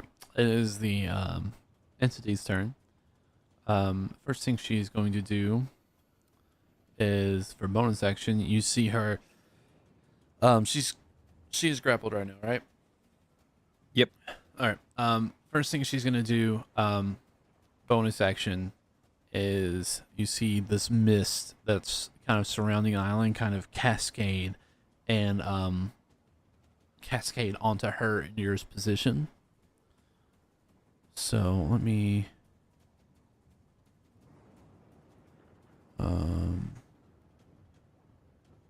Nope. Nope. What am I looking for?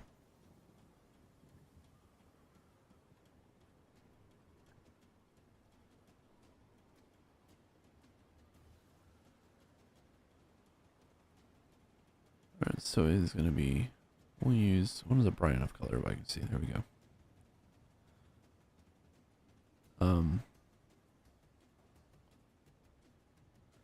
5, 10, 15, 20. Let me. Measuring tool. Was the circle measuring tool, was it correct? Yeah. Okay. All right. So, if you guys can see that, this mist kind of roll around and envelop the area. Essentially, she's using fog cloud, but it's not counted as a spell.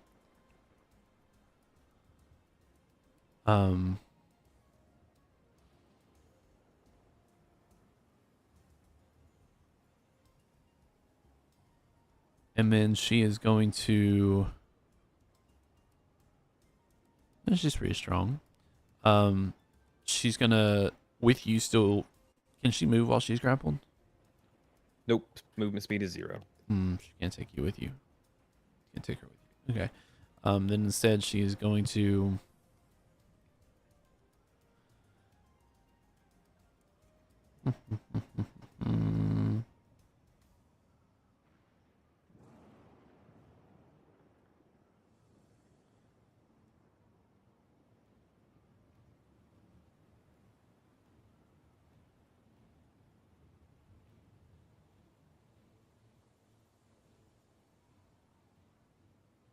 Yeah, she is going to touch her, essentially just touch her chest, and her body is going to shift into this gaseous form.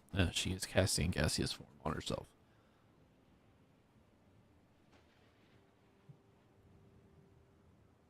Nero, you cannot see her. But Jarvis, you feel as you're biting her, all of a sudden you chomp your teeth down as there's nothing to bite there anymore. She then moves. You see, Nero, you see as this like detachment of mist kind of breaks away. Let's see, 40-foot fly speed. She's going to dive into the water. Well, no, she can't dive into the water. She treats the water as the solid surface right now. So, yeah. Yeah, she's going to fly out 40 feet here. We'll say she's about 10 feet above the water. And then she's going to drop concentration. Unless that takes an action. Let me check on that. Dropping concentration does not require any action at all. It just happens. I'll just make sure on that spell specifically. Yeah, so you see this detachment of mist come out and just hover there for a second before it drops, and you see her form as she's kind of floating above the water, and then she dives in with the rest of her movement. Let's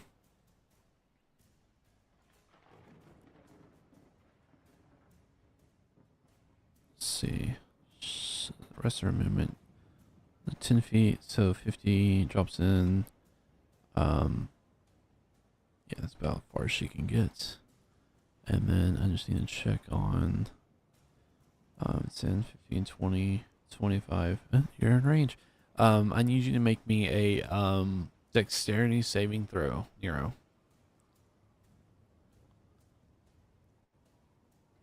That's a 9. A 9. Oh no.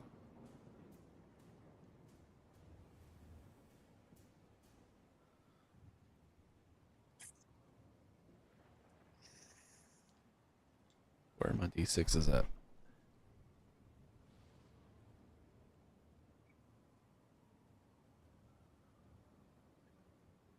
How do I only have 3 d6s? What is this? Okay.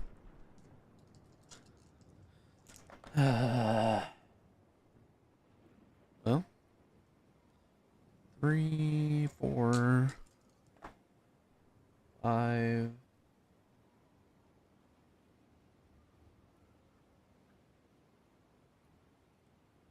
Um, 13, 14, 15, 16, 17.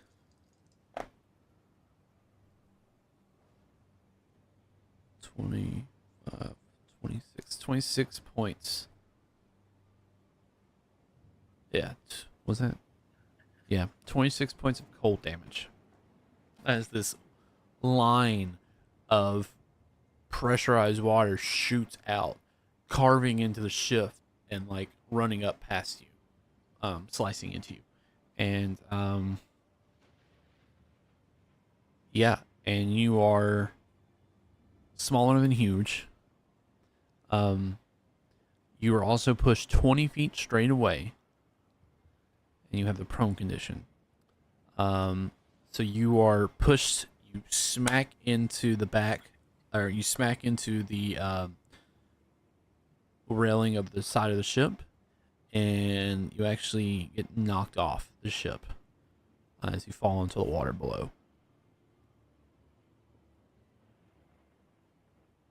Right about there-ish. Yeah, somewhere around there. And that is all the Marid's turn. Dio, you watch as Jarvis goes first, then Nero. Nothing's going on yet. What are you doing? I'm charging in head first after my hero Jarvis. All right. Dio and Ember both are on the same initiative, so both of you can move in at the same time. And we'll go ahead and pop you guys You out. want to like flip a coin or something to decide who goes first? What's your dexterity? My dexterity modifier is +1. Mine's +4. Does that? Yeah, you beat me. So you're going first.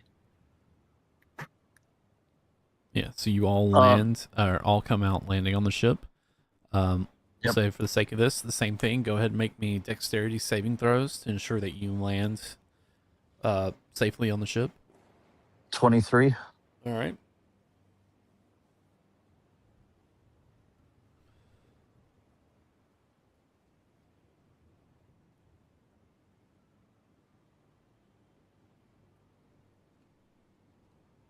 Thomas.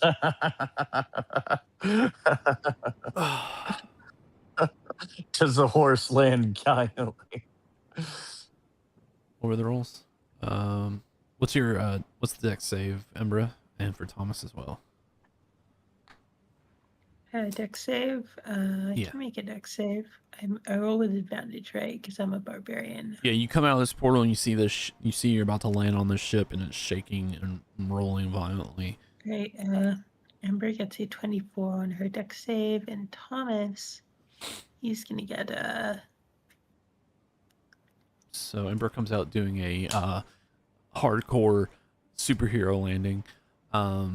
Thomas Dio gets +2 because he's next to me and I'm a paladin. Yep, and Dio comes out sliding across, catching himself on the the barister or the railing, whatever. And then Thomas, barister. I don't know what I'm talking about. Thomas comes out, kind of sliding shakily, but manages to stay afloat or stay aloft. Ahead, you see this massive smoke cloud. You don't know where Nero's at, and you don't know what's going on. In fact, you look down and you see this massive gouge that just got taken out of the ship. You see this large, almost slice through it. Would I be able to ascertain that it looks like somebody was knocked back off the ship? I'll say you can do an investigation check or perception check, but it will take your action for this.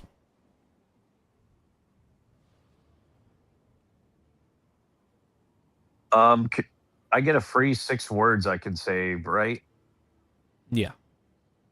I'll just shout out, Nero, where are you? As loud as I can, and start taking some shots at water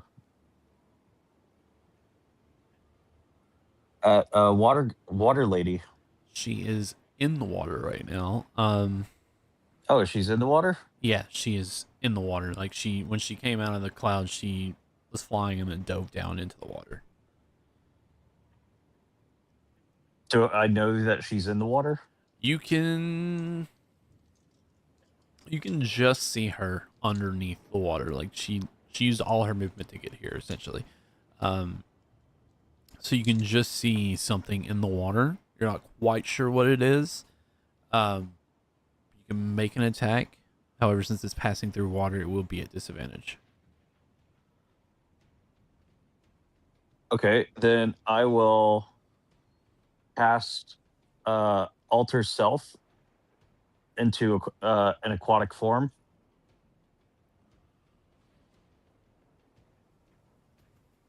And jump off into the water. And I will quicken spell a Desmond's Divine Revolver at her. Is that still at disadvantage? Let me check. I think ranged attacks are still a little bit different.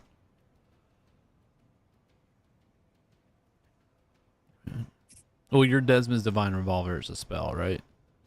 Yep.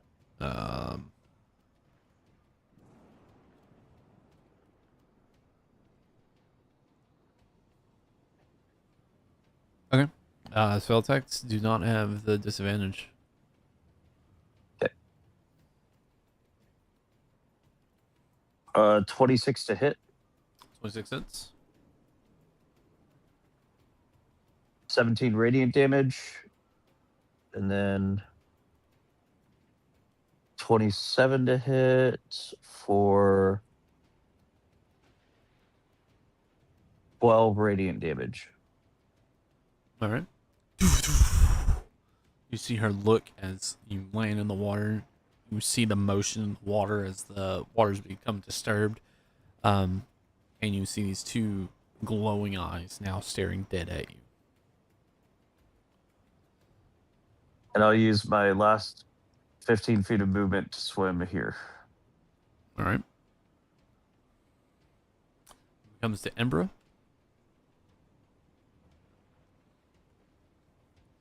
Ready.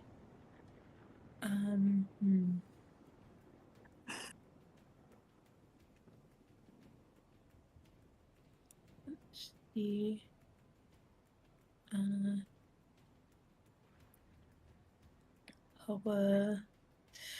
Yeah.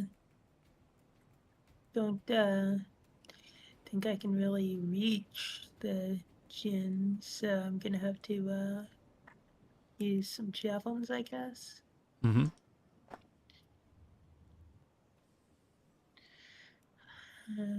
All right. Can you smite on javelins? Because I know I you allow can't it. do. I allow it. Okay. Because I think it's cool. Okay, so just wait, hang on.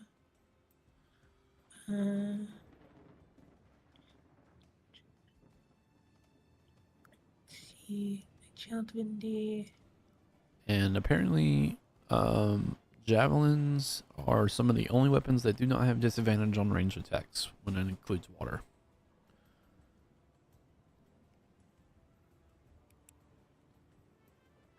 Oh, Because time of to their start shape. chucking some javelins.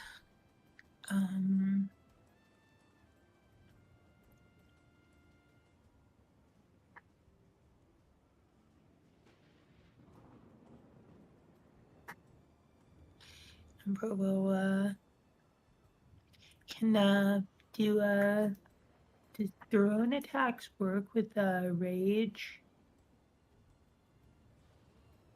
Pretty sure they do. I'd say they even added that in because that sounds so familiar. Well, the javelins, because I guess it matters if the javelins use your dex or use your strength. Javelins use strength. your strength. Yeah, then I would say it works. Alright. Time to enrage and start throwing some javelins, then I guess. All right.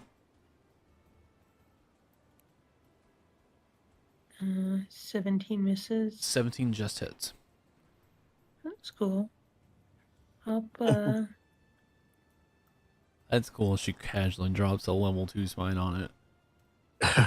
yeah. I'll drop a level 2 smite. First, let's roll the base damage. Then I roll 3d8 radiant damage for level 2 smite.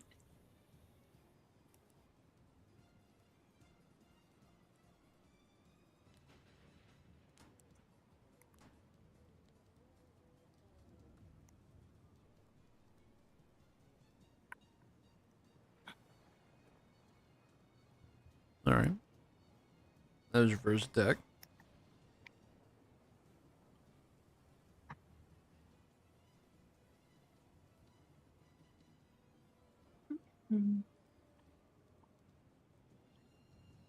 Then I will make a second attack.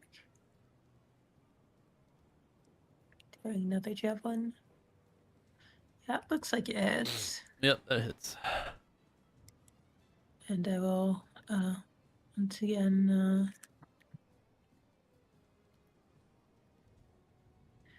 roll some divine smite dice.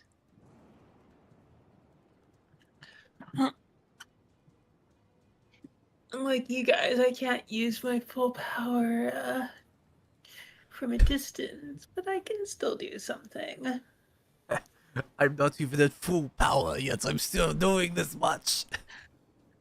Yeah. All right, is that all you got? Or you want Thomas to do something? Let's see.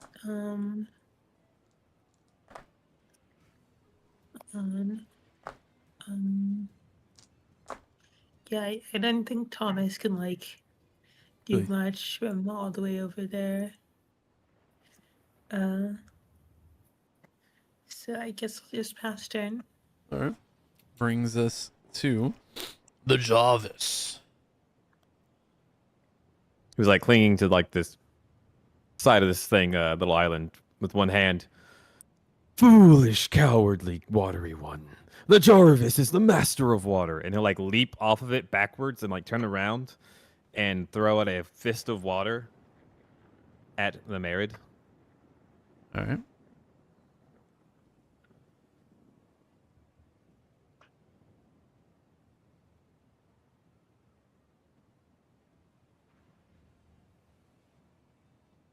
$16. 16 just misses. Then extra attack. 16. He just falls into the water. Doesn't pull himself to her dramatically, but just kind of plops down. And either way, we'll swim towards her and use a key point or focus point, using a point to damn, I was hoping I could take it off. They're way at the bottom. Crap. Attack again. Hey, 27. Hey, 27 hits. Biting down, that's 9. 12 piercing damage, and she needs to make a strength saving throw. And an athletics or acrobatics check. She will fail both of them miserably. Alrighty then. So she is now bound by fiery shackles.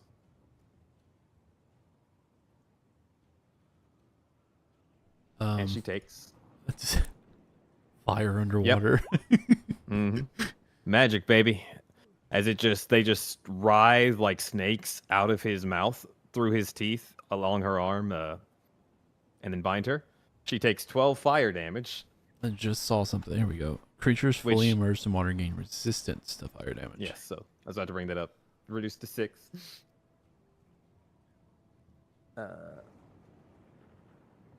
Yep, she's restrained for 1 minute. And yeah, I rolled 26 on athletics, so I'm also grappling her. 10. I'll say I used 20 to leap upward. So I still have 20, 10, 20. Yep, and he's just going to drag her back on land Into and the then fog slam cloud. her. Yep, slam her into this pillar. And then attempt a tail attack for his final flurry of blows. Misses terribly. But he's chomping down on her. That's my turn. Back into the crowd. And that brings us to Nero, who is currently in the water. Is 30 feet of movement enough to get back onto the ship, or do I need a bonus action? Well, you don't have a swimming speed, so your speed is halved. I guess my question is, how far into the water, like, how far away am I? Because I do have a climbing speed. You're probably about 10 feet away from the ship. So 10, it would take you 20 feet of movement to get there, right? and then there's a there's like a gang rope, like a rope on the side that you can kind of grab a hold and pull yourself up with. Essentially, it'll take all your movement to get back on the ship. I'll say that. Okay. So I have to action and bonus action dash then.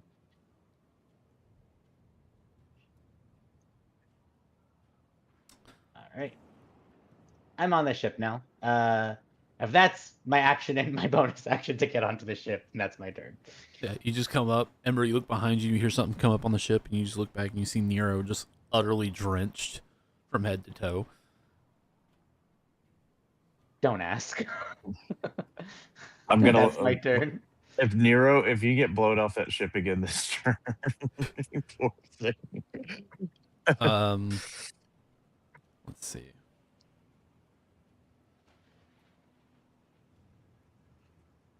I guess she needs to make a concentration check for the damage. I rolled a 3 on the first one. She failed. All right, so the fog cloud is gone.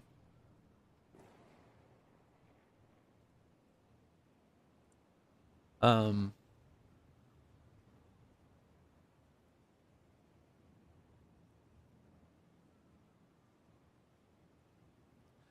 right, you got her pinned. Restrain gives disadvantage on attacks. Yep.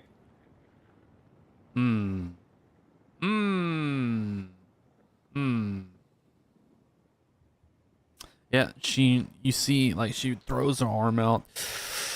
Filthy mortals! And in her hand, it kind of coalesces all the rain and sea spray kind of coalesces in her hand as like a large trident as she flips it around, point in, facing you, and goes in for a stab with it. So first attack. I shit you not. Double 17s. 27 to hit. Yep. Holy shit. Where are my d8s? So we have first attack is going to be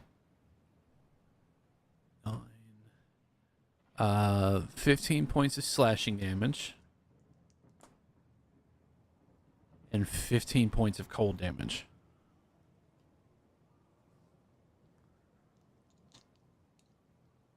All right, how much was it? 17 points of slashing? No, 15 points of slashing. 15 points. Okay, so.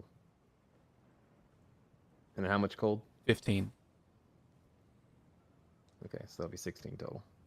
After I take 14 of it off. All right. Second attack. It's a 16 and a 10 for a total of 20. What's your AC right now? That just hits. That just hits. Okay. So she hits you once, pulls it out, goes to stab you with it again. That was a shit roll on damage though. 7 for 13 points of slashing damage. And then 11 points of cold damage. And then third and final attack. She takes it this time, and it kind of coalesces and changes in shape to like a scimitar, as she is going to try to slash you across the throat with it. And I do believe a 15 is gonna miss. The blade doesn't fully form as she gets on a rush to try to get you off, as the blade kind of just splatters across your neck and then forms completely into the sword afterward. And then D6. She does not get her Misty Veil back. Yeah, that's all she's got. And now it's Dio's turn. Can someone create an effect on a map? I'm curious if mine is like acting weird for other people's. What are you trying to do? Just anything. It's because I reloaded and it's like I can see your fog, like blip. Okay, that's working. I wonder if it just had an error with what was already on the map whenever I reloaded. Well, no, Yeah, I because can the see that. animations on the map are from the map itself, and isn't from Roll20. Oh, I was saying that fog cloud you had up earlier was like blipping in and out for me. Oh yeah, that was just on. 5, 10, 15, 20. Okay. I'm gonna walk up, and after seeing Jarvis get double stabbed, Jarvis, as I reach out and touch you, you are healed for 16 health.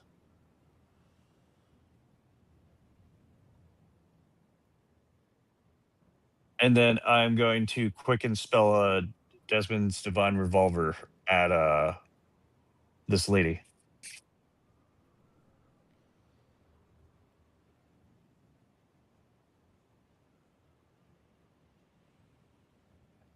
Miss. Hit. For 13 damage. Alrighty. It's movement action, bonus action.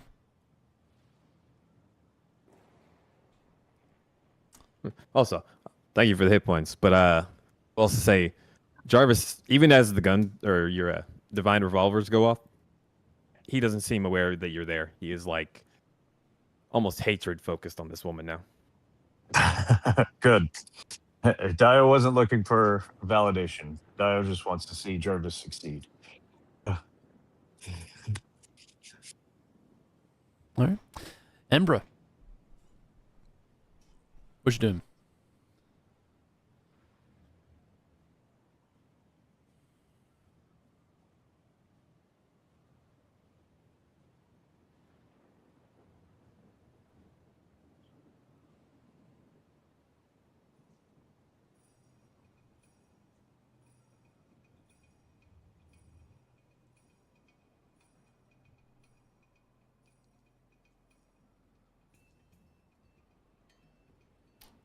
Embra. Oh, sorry, I got a snack really quick. What I do?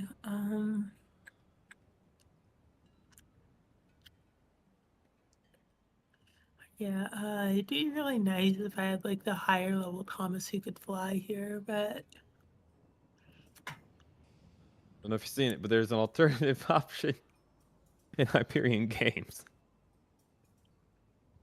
what's that? Oh, just a little gif like the Mario Yoshi jump. Your mount jumps, then you jump off it. He's talking about the one in Discord, Embra, in Hyperion games. I wanted to vortex warp you, but I lost my action.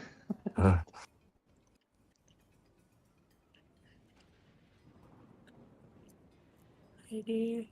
Yeah, how far can Thomas theoretically jump from here? What is it? It's what's a long jump again? I don't No. know. Probably strength. So long jump is like, yeah, it's saved in there. But he's got 18 strength, so he could jump pretty far. Up to your strength score if you have a 10-foot running start.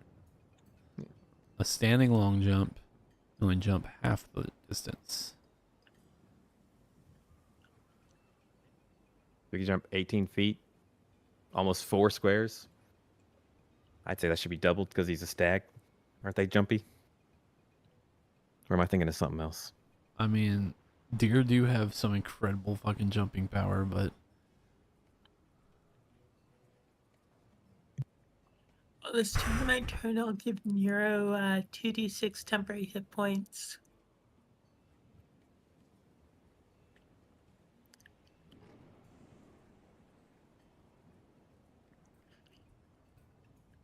Because I'm angry right now. Anyways, I'm just gonna like keep on playing the ballista and toss some more javelins. Given the range I'm at away from the Mareed, I should have disadvantage on my javelin throws, but I'm gonna use reckless attack, so I get advantage, and that balances out the disadvantage. what's the long range on them? They're 30/120, and I am, I believe, 55 feet away from the marine. Yeah. So reckless it and straight rolls. First let me check that reckless attack. Yeah, it works on ranged attacks as well, so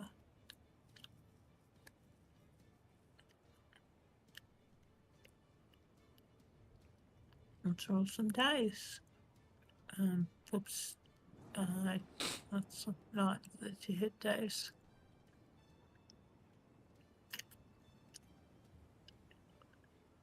That's a to hit die. Alright, that hits. So I'll just use the damage die I already rolled. Plus, also a level 1 divine smite, so.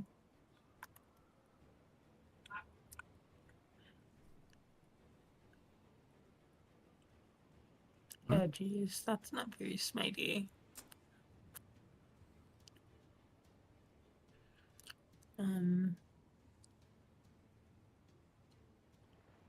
I will make another attack roll. I assume 23 also hits. And then I will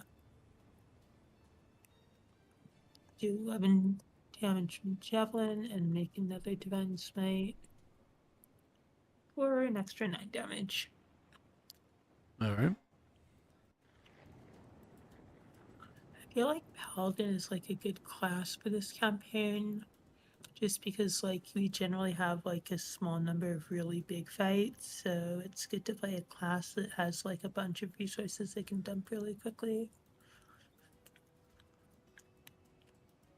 True. Alrighty. If that is all you have on your turn, Yeah, that's all I got. Jarvis, before you go, I need Embra, Jarvis, Nero, Dio. I need you all to make dexterity saving throws as the thunder roars as lightning strikes down on your positions. Righty, remember, Bekchi, you get advantage, or you get +2 on this because you're next to the Paladin. Thank you.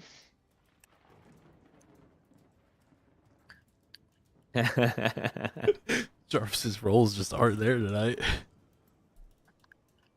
22. That feels really nice. All right. So everybody that rolled above a 15 succeeded. This is just a weather effect. Triggers every couple of rounds.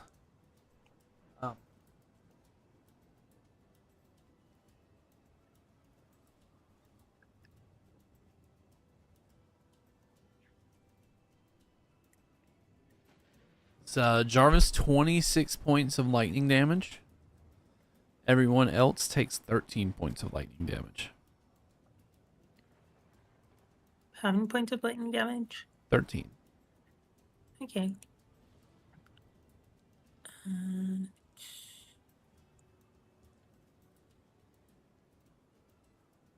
Jarvis just clamps his teeth tighter, trying to channel the lightning into this merit.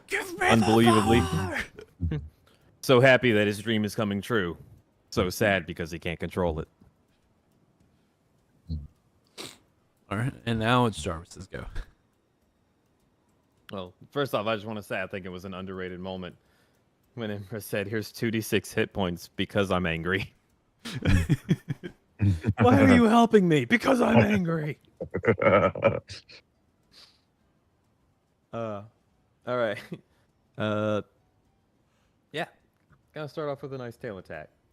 That's a 27. The 27 She needs hits. to make a strength saving throw, or else she falls prone. 25.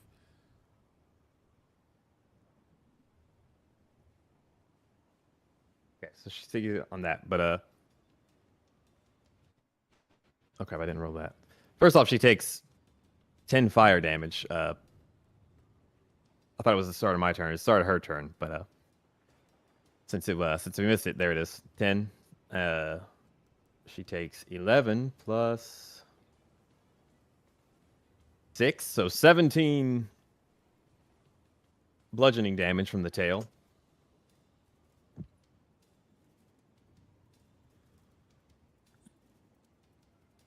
I just trying to make sure I didn't forget anything. All right, now I'm gonna punch at her with a claw. 25.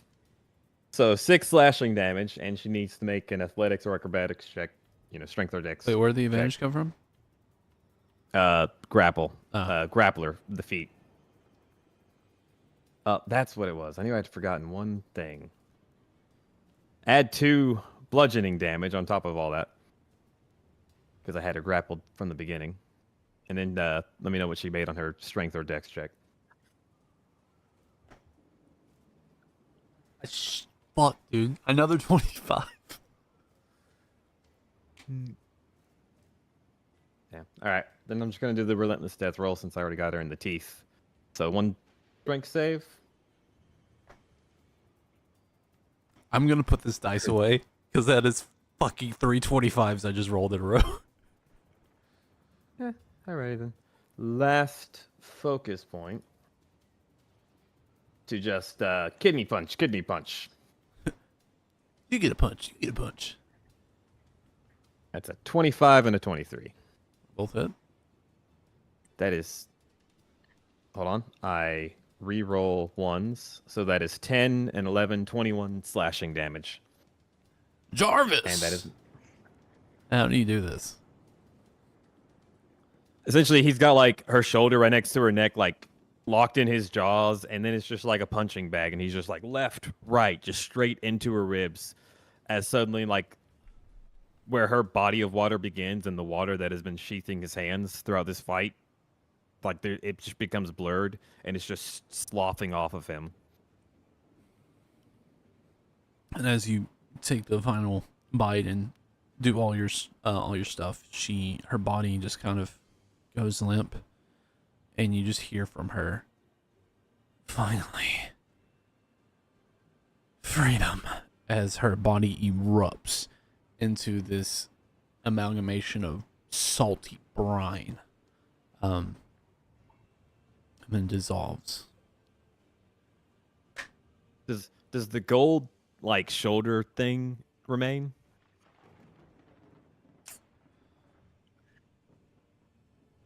You mean her armor? Yeah. Um, I'm just looking for something Jarvis can, like, hold up in victory. Tell you what, one of her pauldrons remains because it was in your mouth. So yeah, he just pulls it out and then just rips it up. The Jarvis is the master of water. And did you hear? You're also the bringer of freedom.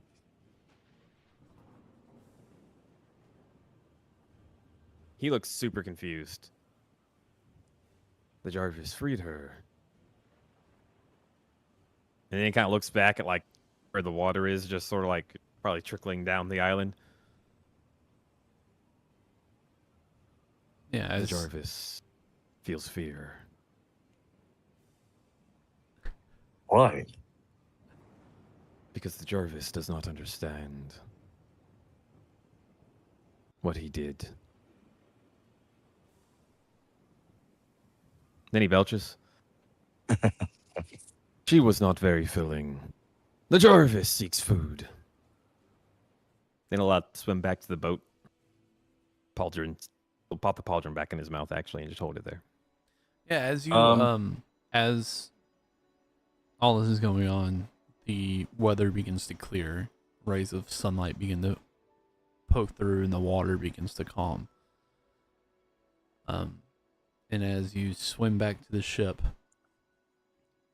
you get back on board, there's this almost effervescent glow as a small Jarvis, probably a fist-size sapphire, like Embra's fist, forms from this coalescence of water. And you see kind of engraved upon the sapphire is this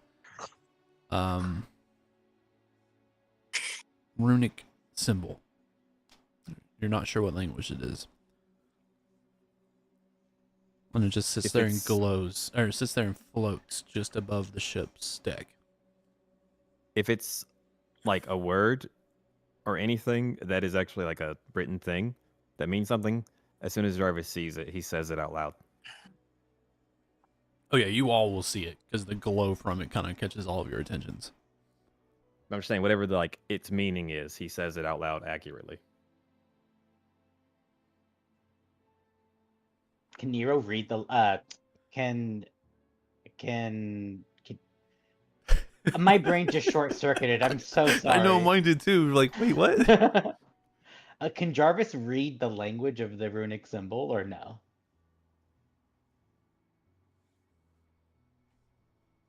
Whatever it is Oh, that it yeah. means, it just pops out of Jarvis's mouth. So, Jarvis, That's you all I'm instantly saying. know the meaning. Loosely, it just stands for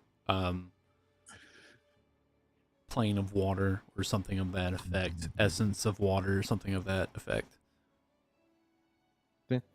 That just kind of pops out of Jarvis's mouth without him like seeming fully aware. He just goes, "Plane of water," and then kind of like walks away from it.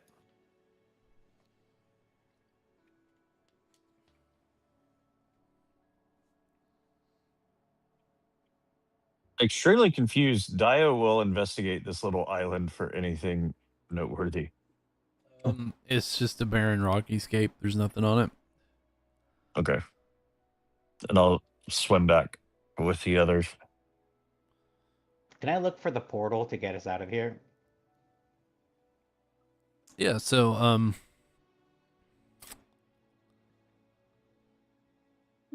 once Dio and everybody's back on board, you look around for the portal. You don't see it immediately, but that crystal is just kind of sitting there. I'll mage hand it to myself. Okay. As it comes to you and lands in your hands, you all feel this sensation of being pulled upward before you're kind of pulled out back into this area. Kind of just around here somewhere.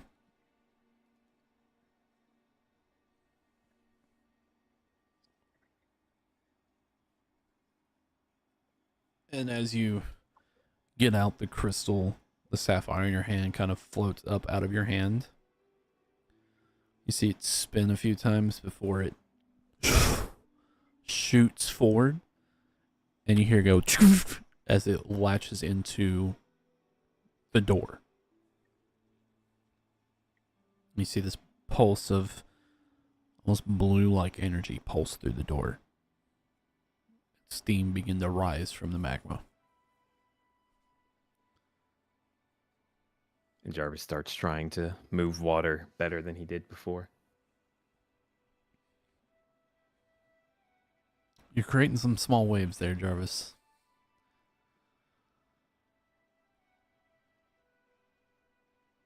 He just goes, "Ugh, the Jarvis grows tired of this destiny."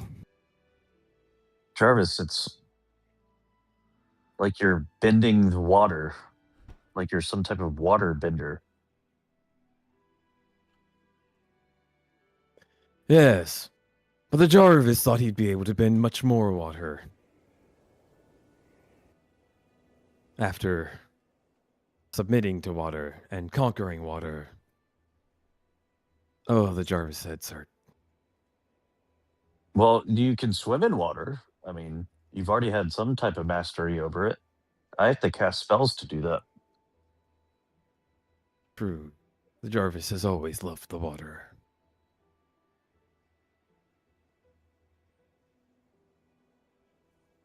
Jarvis, do you know what an amphibian is?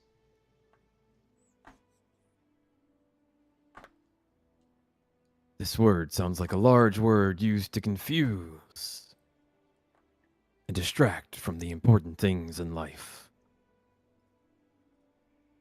No, Jarvis, you're an amphibian. He like grabs the front of your robes and like holds you close to his face. What did you call the Jarvis? To his face.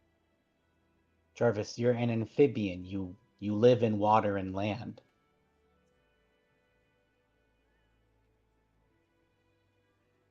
These things, and he like slets you down, are true. You have mastery over multiple domains. He just makes little dust shapes in the ground. The Jarvis wanted to throw a boulder. And he kicks through the dust.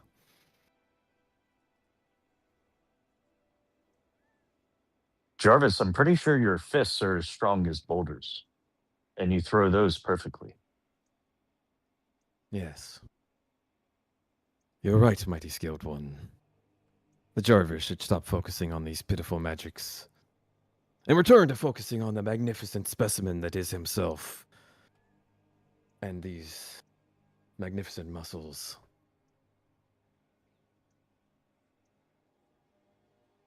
Well, if there's one thing I can tell you, Jarvis, those muscles are much stronger than any water you could ever try to move. He's just doing all sorts of flexes.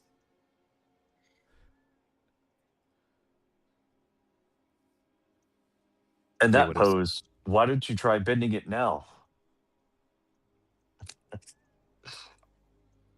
He's pauses.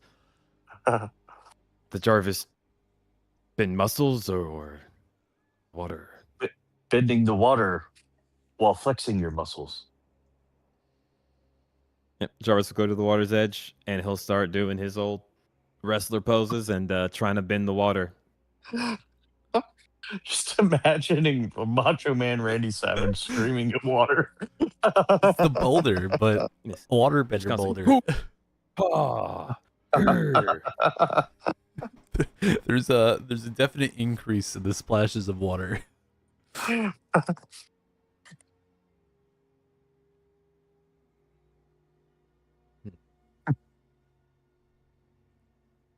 The Jarvis will have to split his time. Half on petty magics. And most on his muscles.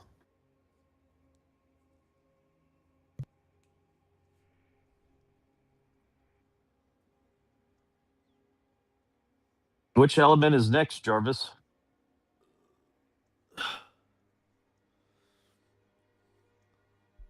After one learns to submit to water, one must conquer fire. And he points you right ahead. This time you lead, Jarvis. I'll follow.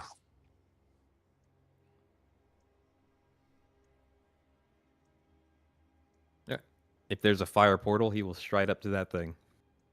Well, there's magma, and then there's two large double doors. In the direction of the magma. So yeah, you guys walk up to it. You see this gilded gold, encrusted with rubies and various other precious metals. These large doors. Flying double kick. You know the moments in cartoons where like they hit something really solid and it just sends a reverberation through their entire body. Mm-hmm. That's what just happens to you. I love it. On the doors, there is an emblem. It's akin to like a treyarch or a trifold, like a knotwork piece, right? It has three clear branches and a singular central tie-in. You see now that the sapphire is set on one of the branches as the energy from it is kind of coalescing into the tie. And then you look back, and that same runic symbol that you saw on the sapphire does appear on the backside of the kind of like right here on the rocks. There is that same runic symbol for the elemental plane of water. And then at the base of it, there is a just a engraved pedestal and just speaks like with the belief that we grant 3 wishes upon being released from a magic lamp. 3 trials await, 3 keys you must take, 3 locks you must break. Do try and entertain me. Jarvis, like, as he's walking back with the group, he's like kneading his hip hard. The Jarvis thinks perhaps we should go through other elements before attempting to conquer that fire. That fire is mighty. Well, what are the other 2 again? The other 2, Elements. he'll like throw fire and then water, and then he'll throw like a dust cloud and then like a little just a little poof of air. Well, as much as you belch, you certainly have mastery over air, so why don't we try that next?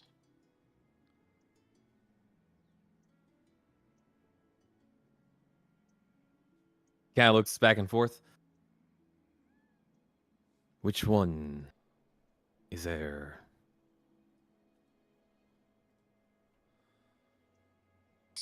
Based off of the elements he's throwing, Dio will point towards the one with less dust. Which one do you think it is, Jarvis? He'll look up.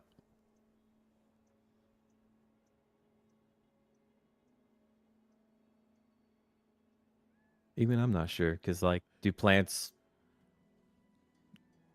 like where there's no plants, there's more earth, but where there is plants, Yeah, I There's didn't have a healthier. way to really like show off air, so I think of it as like just barren in the way, like windswept. windswept mountainous ranges, whereas Earth is just solid worked ground or unworked ground. So it would be the green side, because a lot of times wind and air showcases a green energy kind of thing. So Pneumatic's probably that pneumatic's probably the better way to think about it. but you also do see the runic glyphs for earth and air above each of the respective doors.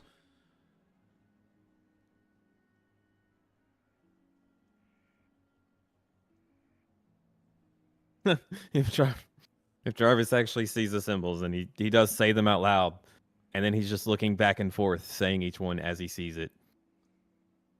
The Jarvis does not know.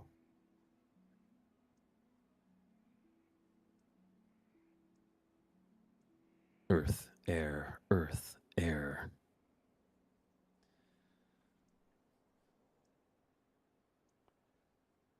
Eeny, miny, miny, mo.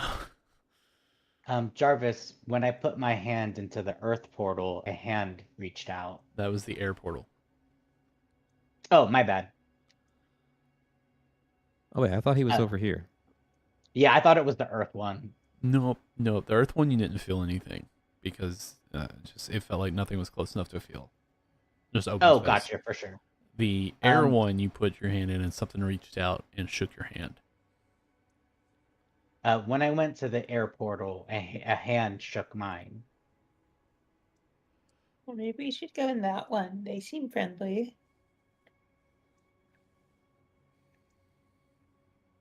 So you want the Jarvis to grab this hand and pull it through?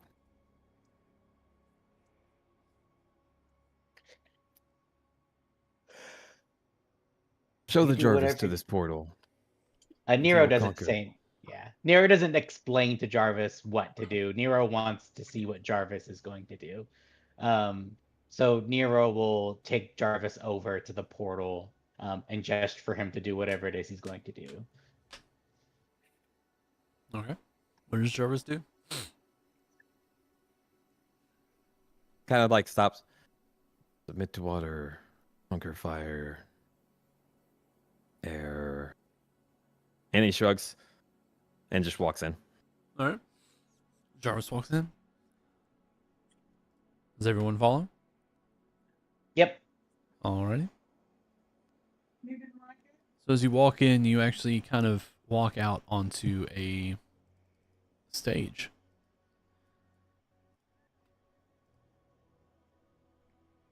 kind of pass through, and you're on this wooden kind of raised stage.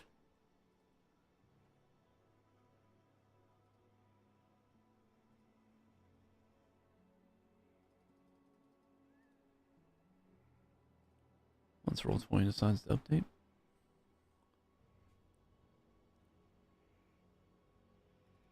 Oh, I know. You guys probably can't see if you don't have dark vision for some reason because I didn't turn it off. There we go. Boom. Let there be light. So yeah, you're on this kind of like raised stage. You can see clouds overhead. You see stands and bleachers loaded with silhouettes of what would be onlookers. Ahead of you, there is a couple of booths, upper balcony seats, and then one figure, kind of wispy, with like specks of white cloud kind of clinging to its body, kind of flowing almost like a sash or like a robe. Kind of leans out. Welcome, my friends. May you provide some entertainment? I am quite bored. Let the show begin. And I need everyone to roll initiative.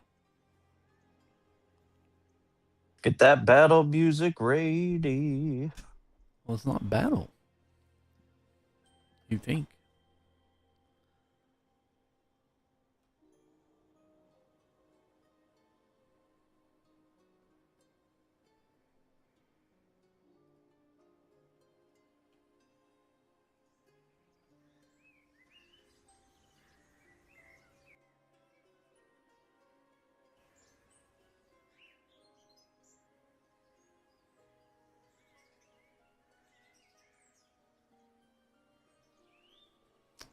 Come on, update already.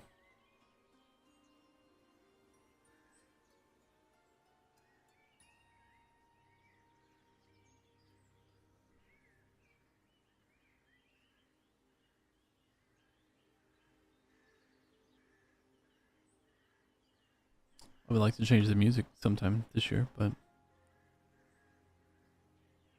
I'll just do that instead. Even though it doesn't really fit.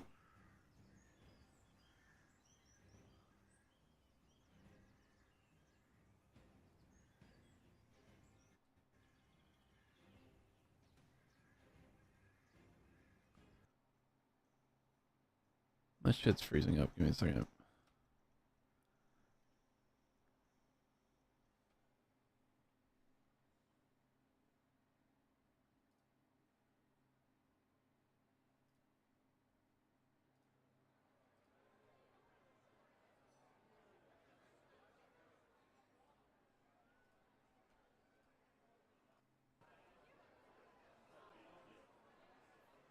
All right, so he starts off with saying that, yeah. Maybe you can relieve my boredom. Blah blah blah blah. So what we're gonna do is we're gonna enter into a skill challenge. Going in initiative order, and each person gets a chance to do something performative, entertainment wise, anything to try to potentially relive the entity's boredom, to entertain him. You need 5 successes before 5 failures, and there will be consequences for failure, meaning probably combat or something. Something might be spawned, but anyway, who's first in the initiative? Nero gives Jarvis the 17 and like kind of like nods and gestures for Jarvis to go forward.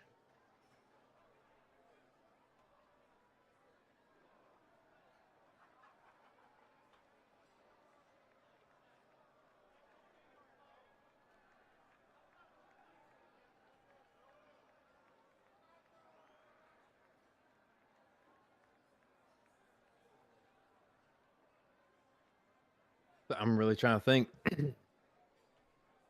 I think he would be just so deeply discombobulated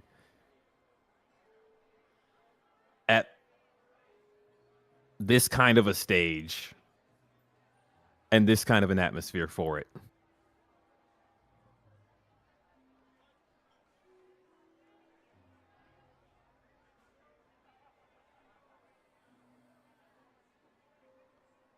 I'm gonna say almost out of shock, he grows large. You see the entity kind of like not really jerks back, but he kind of just moves back, hand caressing his stringly beard. Oh, interesting.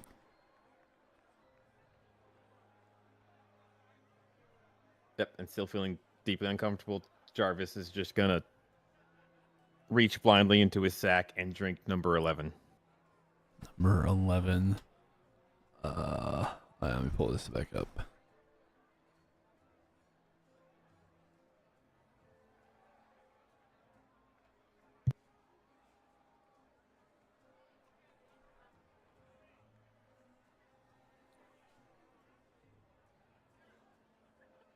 Hello.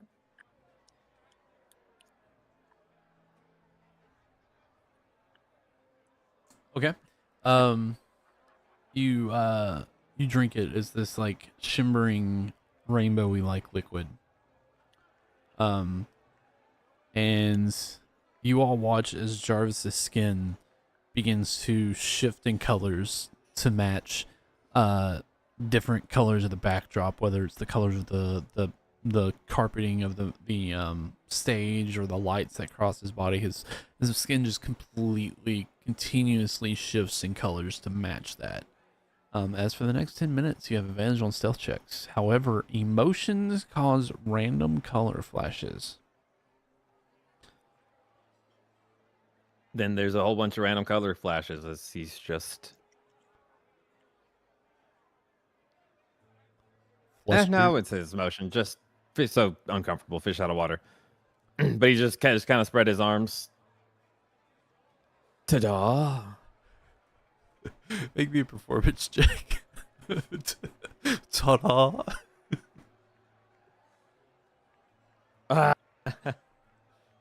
Oh man, he's Natural 20, 21. he claps, and you just hear him say,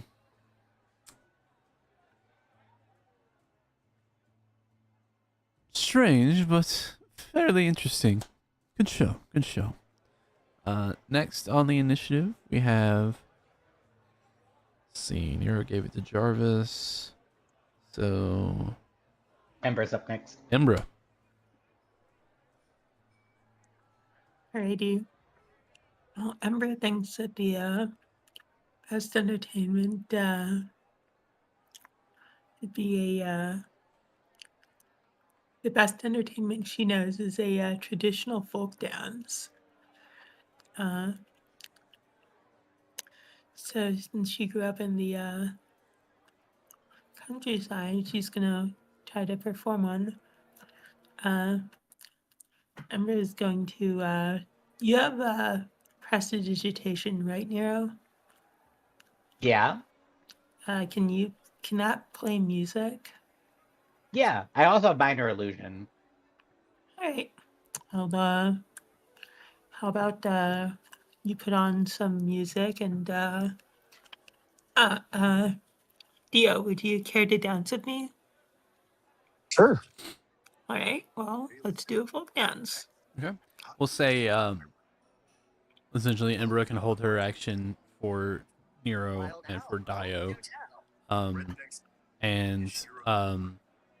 With that performance check will be an advantage. All right. Who's got background noise? Dio. Dio. We can hear your TV. Oh, sorry. So yeah, go ahead and roll me a performance check at advantage. All right. Performance check.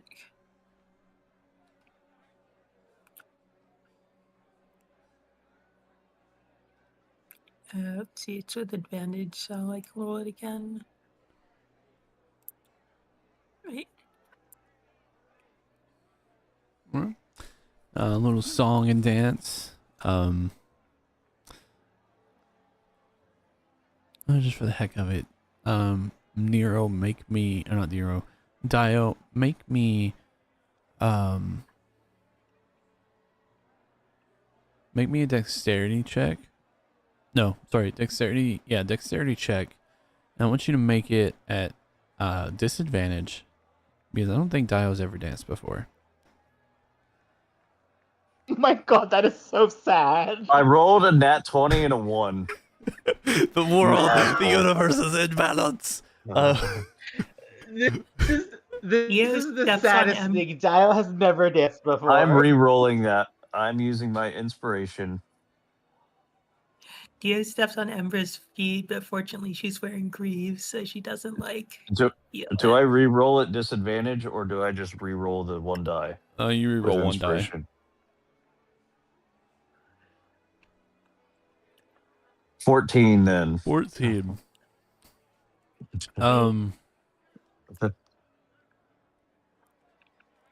As you're dancing, there's a moment where you're like, you feel like you're in the moment, like you're feeling the dance, you're feeling the rhythm of the music, and then you misplace your foot, and you just feel the full weight of Embro crushed down on your foot as you get tripped, and it doesn't halt the performance, it doesn't mess it up, but after the dance, after the bow, you're kind of just sitting there, probably limping a little bit. As the entity does a slow clap. Maybe The dance could use some work. The music, a little off key. I'm sorry, my friends, but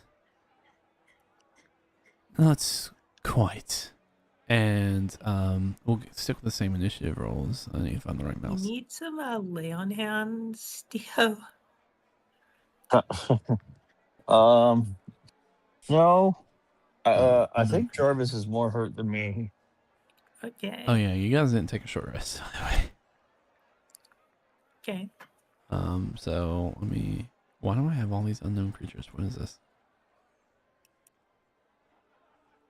All right. So real quick, he kind of just. I'm sorry, friends, but that wasn't good enough. And he snaps his fingers. 2, 3, 4, and I'm gonna roll a d6. Determine what happens. 4. Am I right?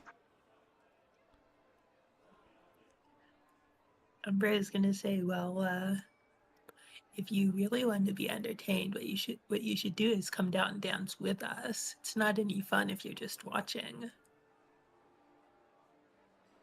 All right, and then let's see.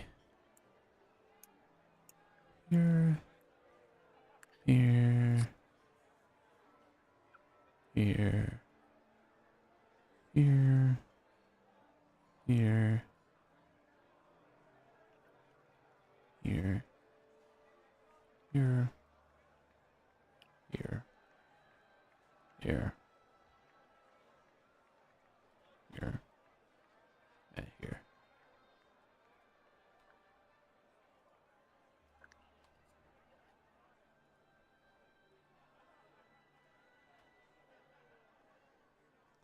As 1, 2, 3, 4, 5, 6, 7, 8, 9, 10. Oh my god. 1, 2, 3, 4, 5, 6, 7, 8, 9, 10, 11. 11.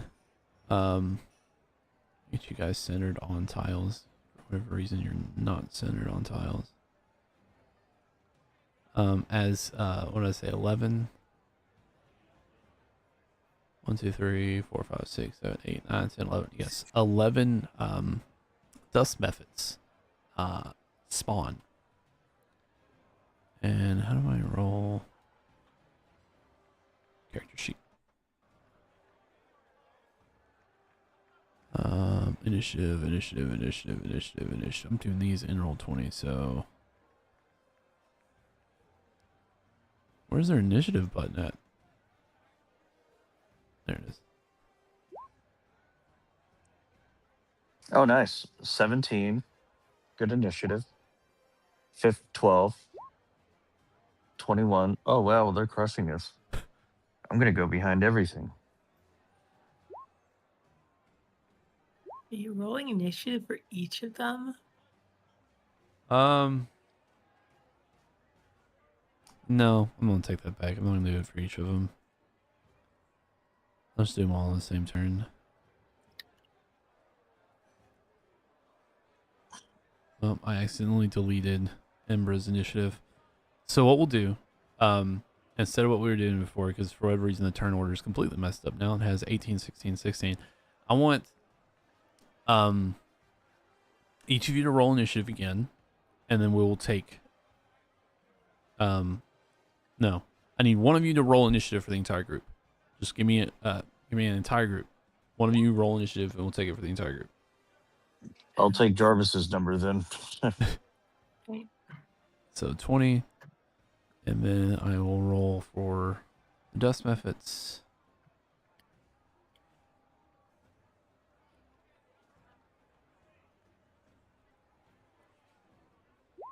$14. Got it. All right. So you Where guys are they go in the map? first. Have you placed them yet? Yeah, they're literally surrounding you.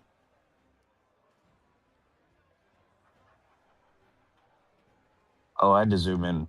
They blend in with the background. Okay. Yeah.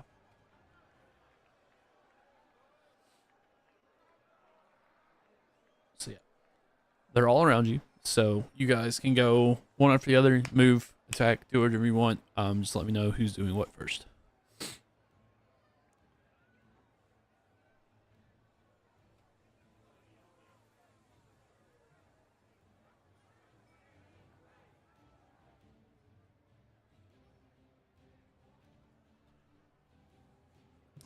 Who wants to go first?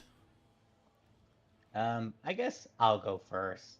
And Nero will tell everyone these are methods, so they probably explode when they die.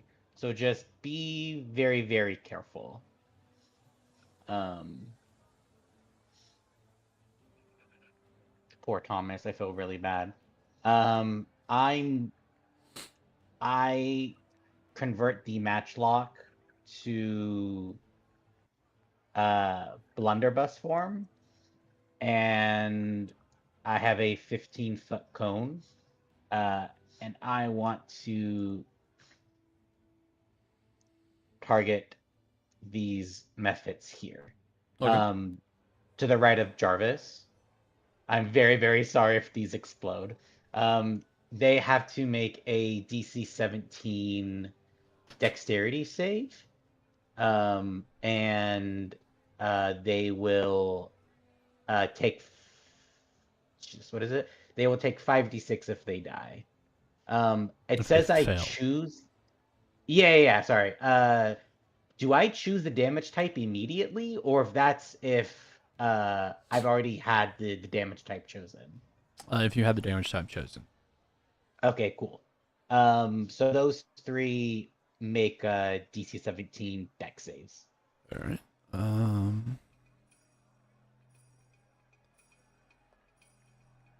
They roll the natural 1.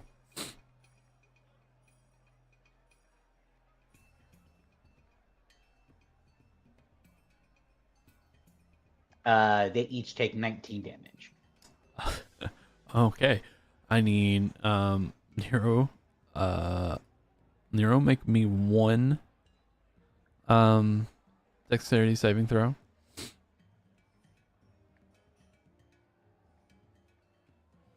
$21. All right, you succeed. You take 2 points of bludgeoning damage. Jarvis, make me 2 dexterity saving throws.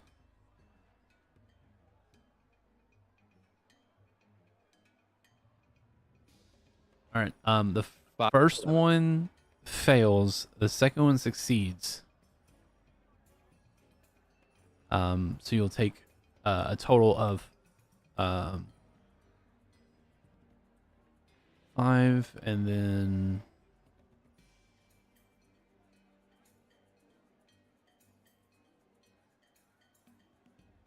2, so a total of 7 points of bludgeoning damage. As those 2 dust methods just and blow up next to you.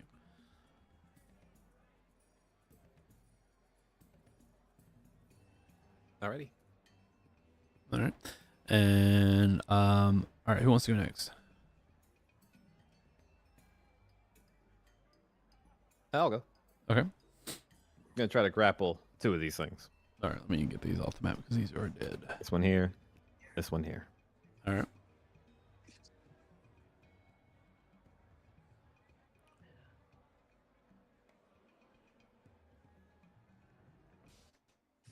That's 25 and 14.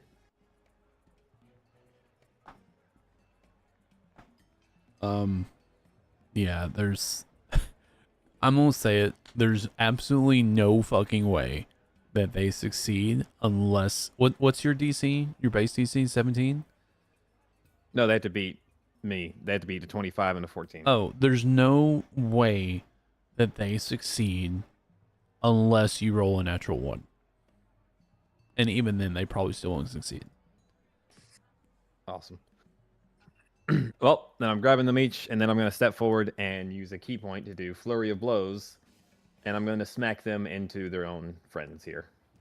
All right.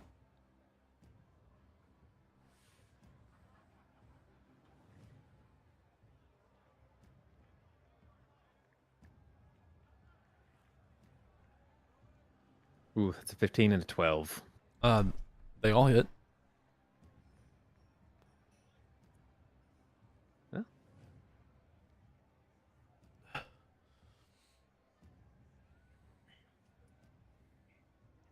Damn. So first one does not. Yeah. Let's say like 4.5 damage to all 4 of them.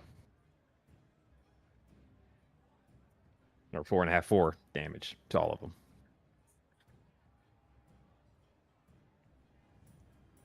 Just these 3 right here, right? Oh no, sorry. Yeah, I guess I'd be sending there because I'm picking up this one and this one, and then I'm hitting these 2 with them. Okay. All right. So each individual attack did 9 damage. Divided between the 2 of them, since they're being hit with each other, it'd be 4 to all 4. This is my version of AOE. Who needs Fireball when you got Jarvis Ball? Or something. I don't fucking know. All right. Okay. That it? That's it. All right. Dio, Embra, Thomas, what y'all doing? Is that one still next to me that Jarvis is grappled? No. This one would be drug away.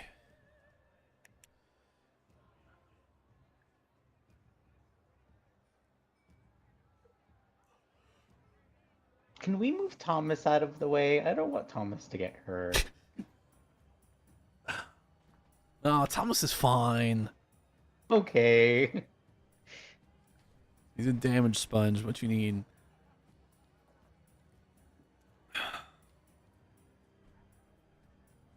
All right.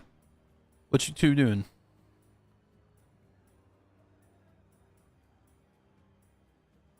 Um, 5, 10, 15, 20, 25, 25, 30.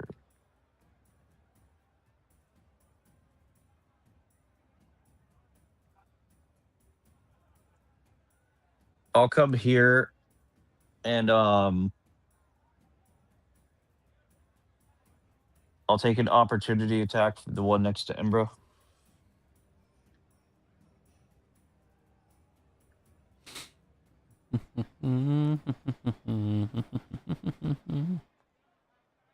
Miss.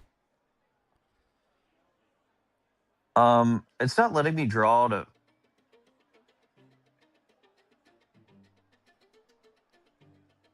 What are you trying to do? Would a 15-foot cone, 5, 10, 15, so that would not hit the third one in front of me? It would not.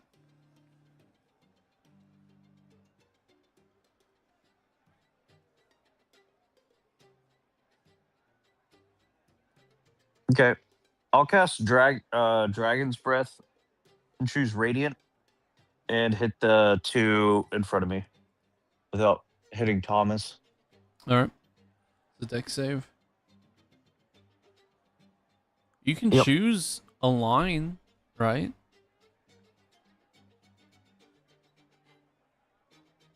Not on the spell version. Is it even if it's like lightning damage or something? It's only a cone. Yep. That's what it says. Oh, okay. Fell. They take. Since this is be Radiant, add 5 to the roll. 13 damage.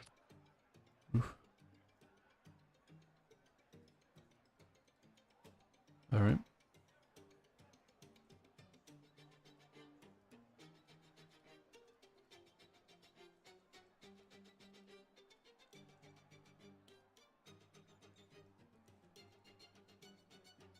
And I will use my bonus action.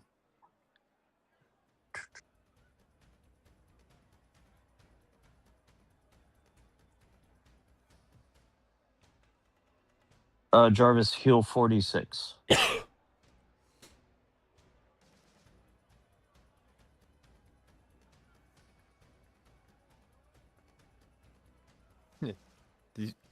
You say heal 46? 4d6. 4d6. Oh, okay. Not 46. At 4d6. I was like, whoa. I didn't know we had a cleric in our party.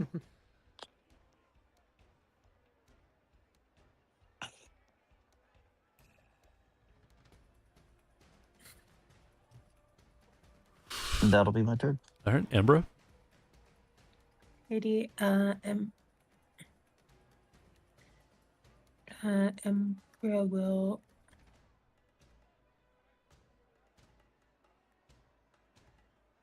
Can you guys hear me all right? Yeah. Yep. Lady Ember will attack the Mephit next to her with the reckless attack. All right.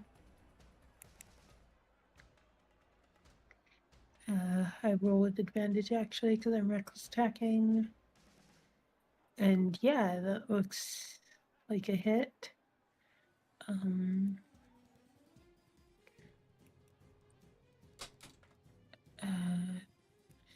I roll a 2d8. Yeah, does that kill it? No, it's barely hanging on though. Yeah, I've got 125 HP. I figured these guys would die quick because you like 611 of them on us. Well, they have less than 20 HP. That's just the only person that's done more than that has been Nero. You said they have less than 20? Yeah, they each have 17. Didn't she do 25 damage to one of them? Wait, did she? Yeah. Oh, 12 slashing I and- didn't see the 12 slashing. I just saw the 2d8. That's my bad. Yeah, that one's dead. I need you to make a dex save at advantage though. I didn't see the other damage roll there.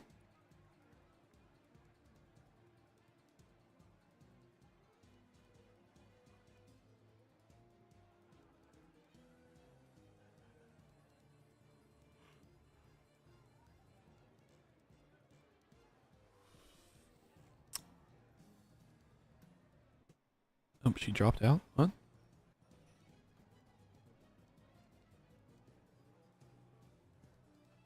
I didn't realize she dropped out of the call. She just did.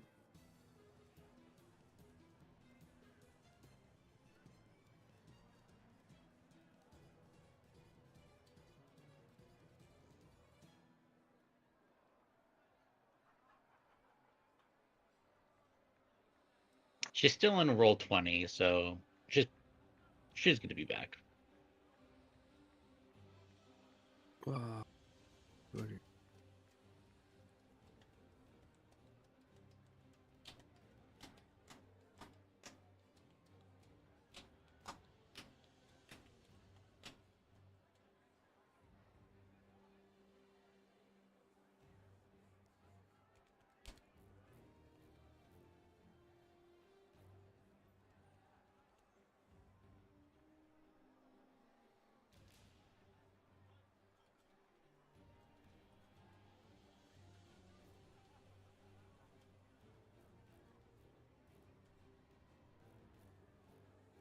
Alright, can you hear me now? Yeah. All right. So the one that you hit originally did die. So I need you to make a dex save at advantage. Because of Okay. danger sense. Danger! Danger!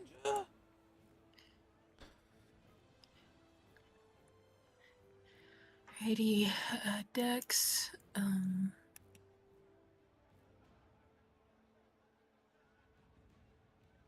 Yeah, it's not very good. What happens to You me? just failed. The method you sliced in half, sliced in twain, explodes, and you take 5 points of bludgeoning damage. Oh. But yes, you still have your movement, second attack, and Thomas can attack as well.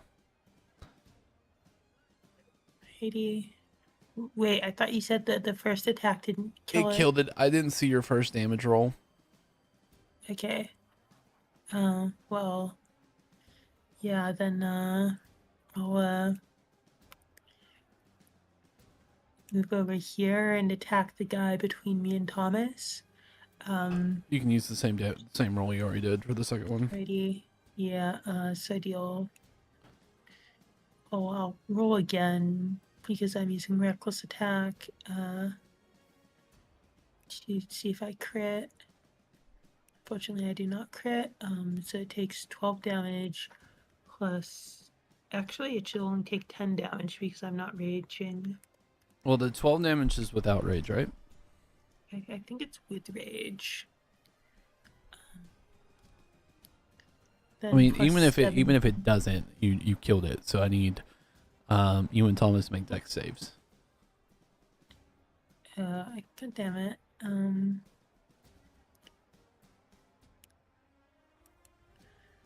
These guys are worse dead than alive. Popping like balloons. I'll make a dex save. That one I pass, I think. Yeah, it's very very low DC. You barely failed it the first roll.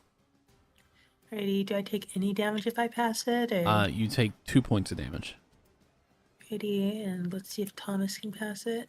Thomas takes 2 Thomas points of should- damage. Alrighty. So that puts Thomas to 23. And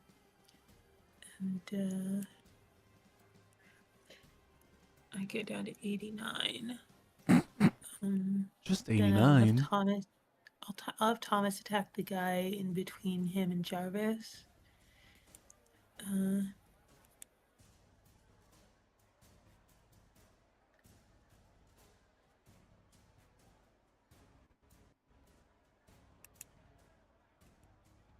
24 with it. 80, let's roll damage on that. 5 radiant.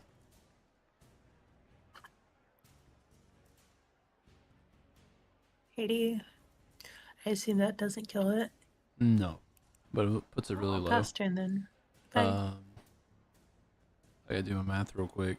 Fuck.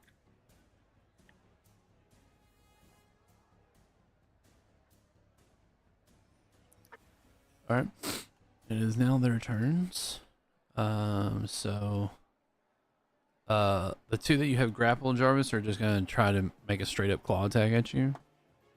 Miss. Definite miss. Dio, the one in front of you, is going to inhale and then exhale. I need you to make a dexterity saving throw.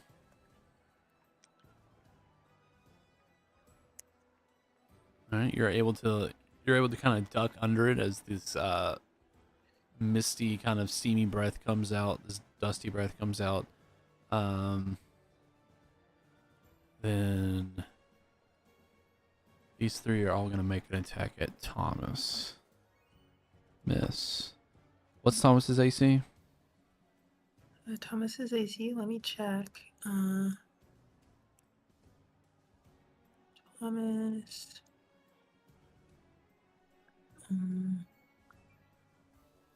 12. 12. So, all right, 1 miss, 1 hit. 2 misses. Um,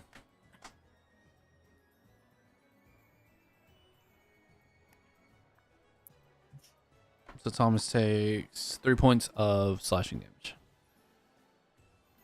Right, putting him to 20, I Yeah. believe.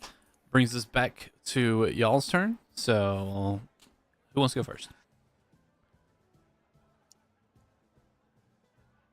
I'll windmill these guys into these guys now. So this one should move to my left, or really this one should just move over here. And then I just start windmilling them into their friends. Okay.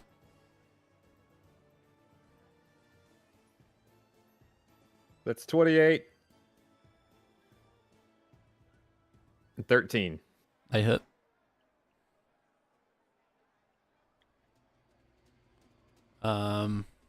Four, so 17. Say 8 to 8 to these two. And then 5 to these two. All right.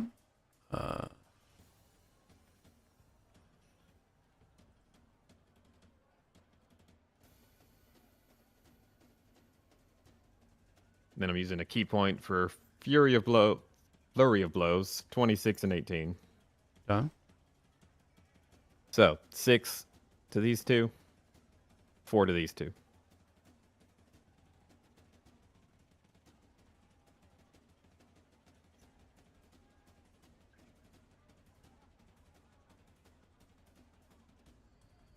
You said 4 to these two. Yep, this side. All right. I that's need my turn. you to make 2 dex saves, and I need Thomas to make 1 dex save. Hey. 5. Thomas succeeds. Thomas takes 2. Jarvis, you take a total of 7.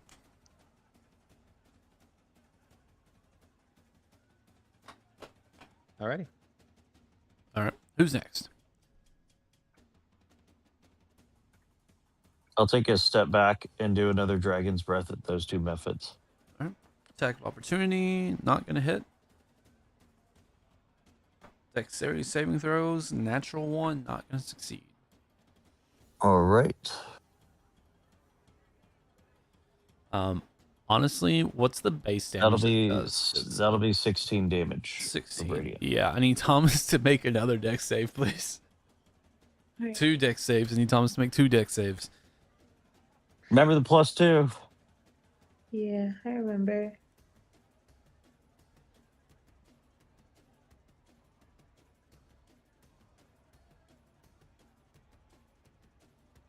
All right, so he takes Okay. 7 points of bludgeoning damage.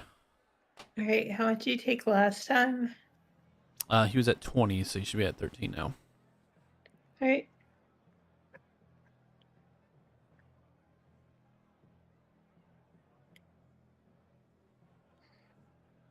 Sorry, Thomas, but you're being a a damage sponge now. Better you Yeah, than he's Nero. just kind of in the middle. All right, and so that's Thomas, Dio, Nero, and Embro. What you guys doing? You want to finish him off?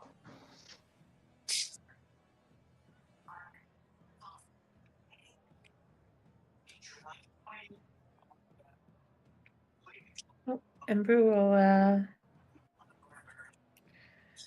run over here and do a melee attack. I get advantage from flanking. Mm-hmm.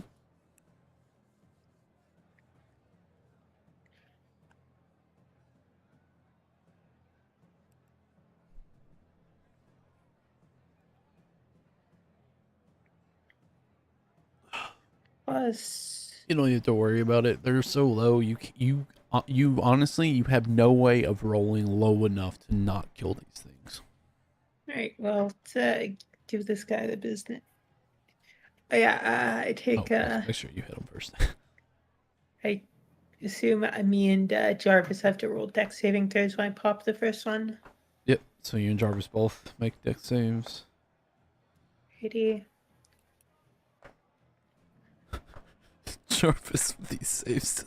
It's another 5 points of bludgeoning damage.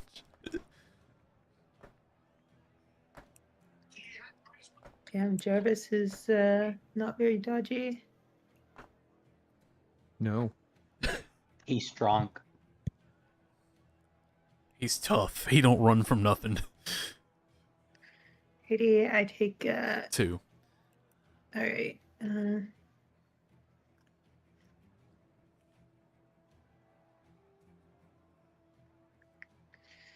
roll to hit this guy also with advantage.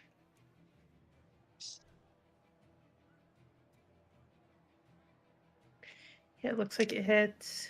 Yeah, he's gone. So it's the last 2 dex saves I need from both of you. Alrighty, dex saves all around.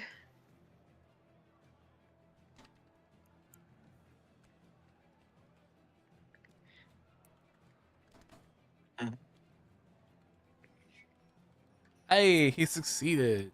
That's 2 and 2. Hold on, Thomas has to make a dex save as well. Ah, yeah, Thomas does. I'm sorry. He's right there. What? I said he's right there. Yep. Righty. And Thomas takes 5.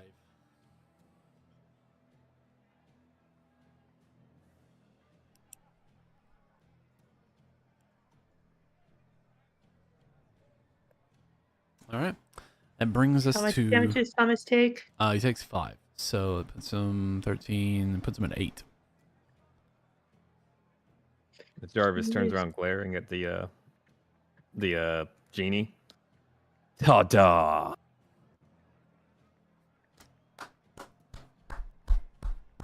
He just claps.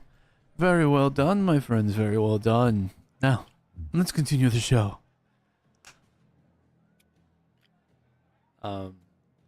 So we're at 1 success, Nero was up next. 1 failure, and Nero.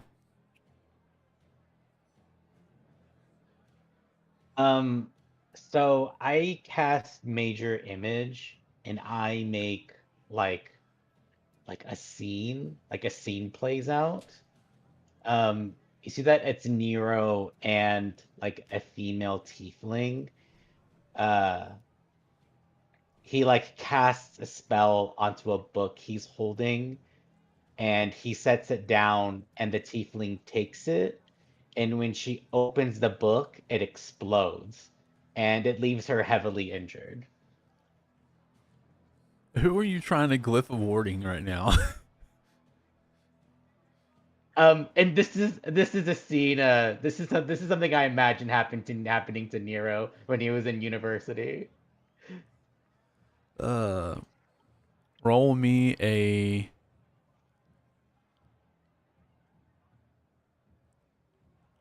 Roll me a spell casting ability check.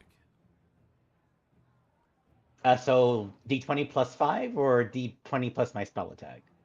D20 plus your spell attack. Flat, not without any of my bonuses from my magic items, right? D20 plus your spell attack modifiers. Shit.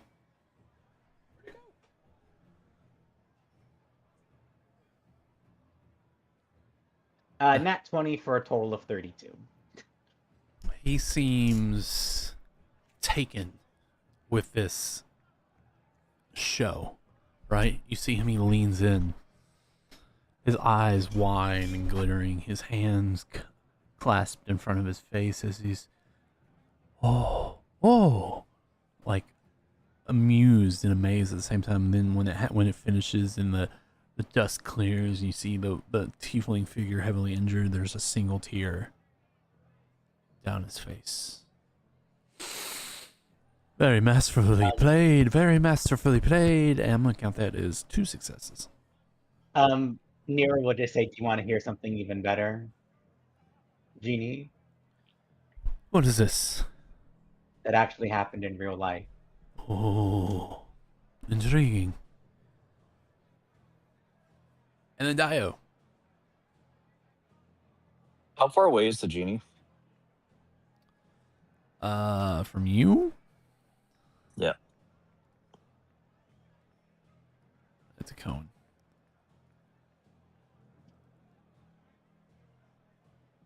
110 feet. Just in a straight line, and then he's probably about another 25, 30 feet in the air. Where the stands are. Okay. Dio will. Let's see. 5, 10, 15,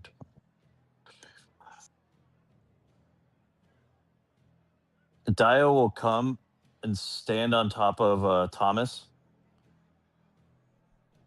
and be like, and for our next feat of skill, allow me to show you an expert marksman. And I'll cast dancing lights to have 2 lights form around the genie's head before firing off 2 divine revolvers, 1 at each light, trying not to hit the genie. I want you to go ahead and make your attack rolls, but if you roll a crit fail, it will hit the genie. Okay. The Djin. First one's a 20 to hit. Second one's a 28 to hit. The lights pop around his head, and he looks what? He looks back at you as you bring the gun up, fire off 2 shots, and they disappear. Impressive, Nope. impressive, incredible, even.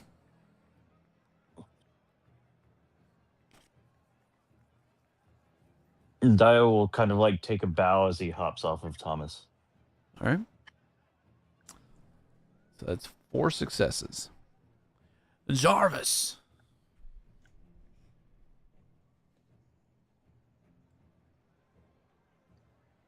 Oh man, I forgot I was color shifting.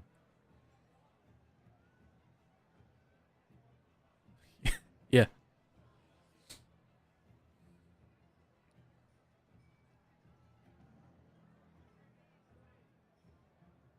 Like there was one point in the battle, his color shifted to like this bright blue because he was excited that he had something to smash together, probably.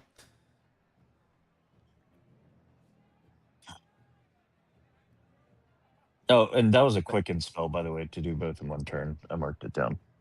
All right.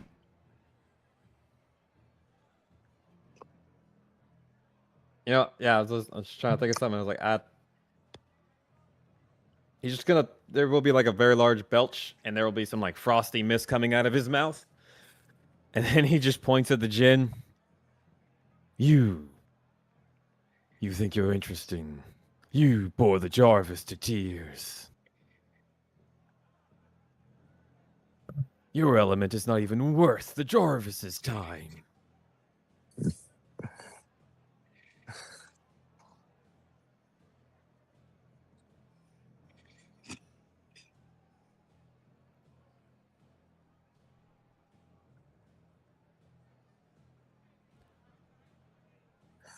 Oh, you got me dumbstruck right now.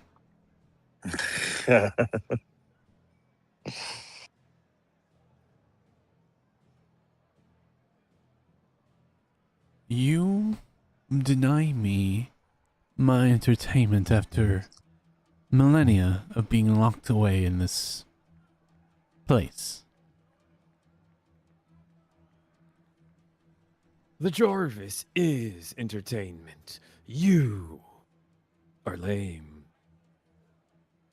We shall see who is lame. And he snaps his fingers. Let's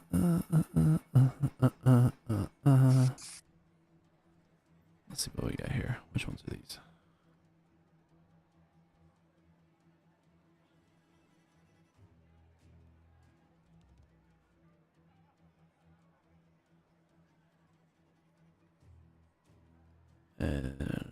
here, here, here. Holy shit. There, there.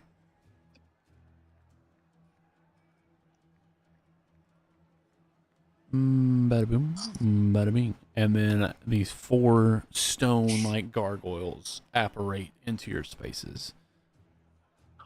We shall see who is lame. Hang on, does Ember not get a chance to entertain the Oh, this guy? You go this after. is you went, and then Dio went, and then Jarvis went, and on Jarvis's is counting as a failure. The turn order for this is Jarvis, Embra, Nero, Dio, and then it resets. Yeah. For the entertainment portion of it. So let me mark these down real quick so I can keep track of them. You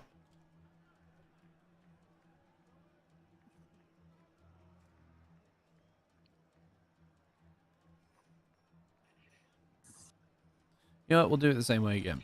So somebody can roll initiative, and I'll roll initiative. we will do the same thing.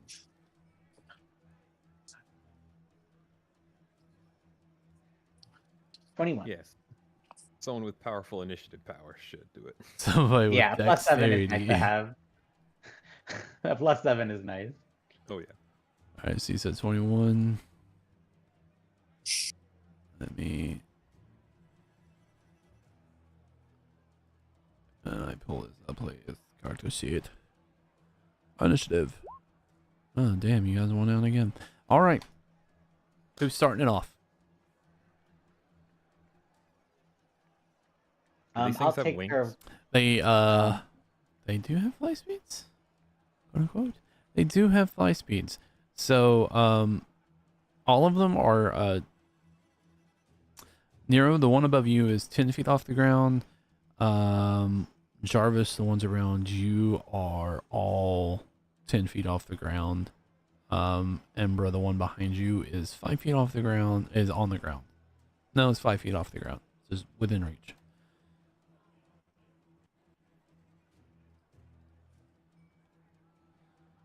So, we'll do this.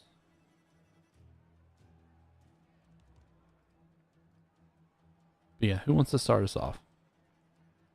I'll go first.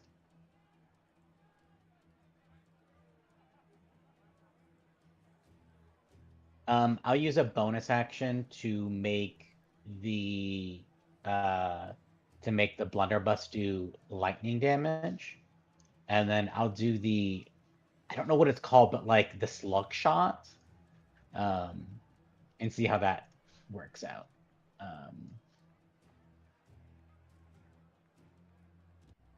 The focus shot. That's what it's called.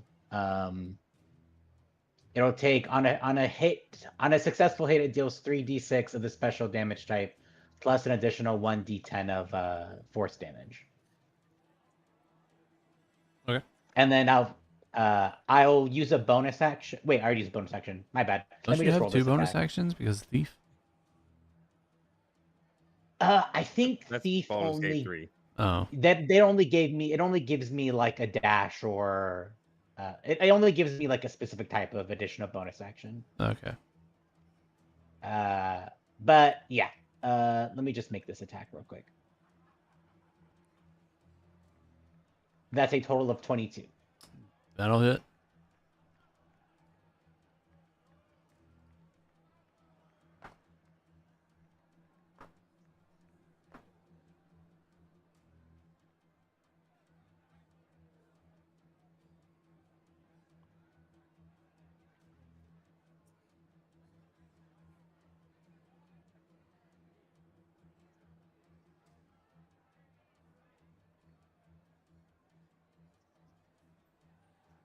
I don't think it rolled the d10.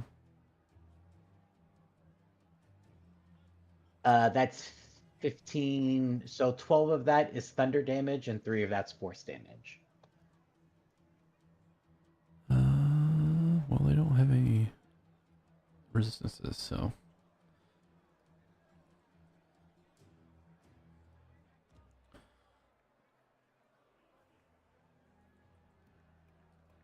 All right. And you like shift it in, and then you look at it for a second, like, all right, how do I do this? And you feel where your non-trigger hand is sitting on the gun. You feel it slide a little bit, and you instinctually just pull back on the pump. And as you do, you see as the barrel of the blunderbuss goes from like this wide mouth to kind of a more narrow as you fire this shot, this powerful. And who wants to go after Nero?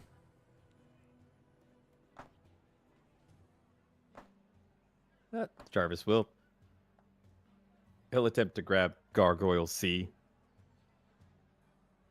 Oh, It's a 22. He rolled a 2. I don't know what his bonuses are, but I'm pretty sure they don't beat that. All right. He throws Gargoyle C towards the Djin. And just look, guys, little titty baby is upset and sends his puny minions to fight the Jarvis. Why don't you wipe your mother's milk off your chin and get down here and show these people what true entertainment is? Let's see. You throw him. These things are heavy.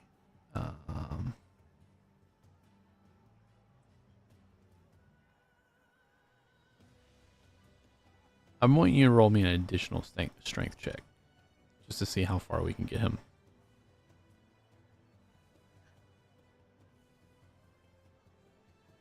That is a total of 23. 23. Because of my frost rune. We'll say you throw him and he goes 20 feet.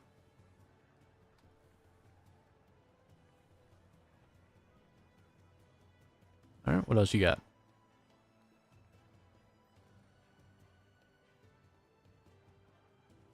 I'll just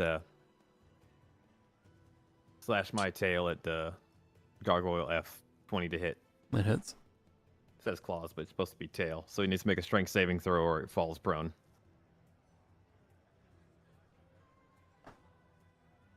What's it got to be?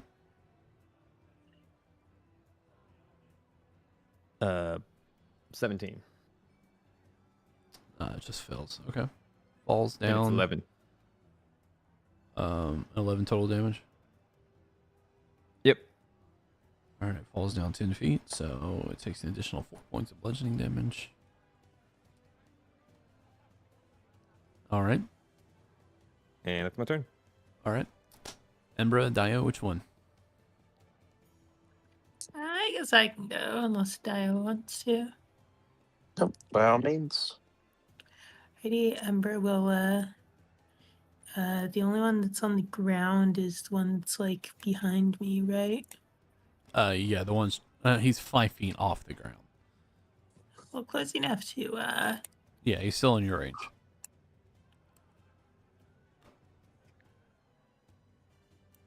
Heidi, let's give him a, whack. Yeah. 15 just Does that hits. Yeah, that's cool.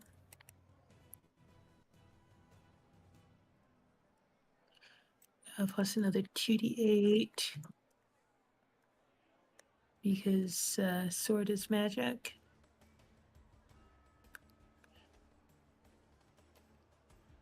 Does that get him? No, these things are definitely a lot tougher than the methods. Damn. Oh, Then 7. Okay. alright. Well, if I'm not in melee range of Gargoyle B anyways, I might as well move here so I'm flanking with Thomas and give this guy another whack. All right. I got advantage because I'm flanking. Yep. I assume a 22 is enough to hit. Yes. Alrighty, then let's roll. And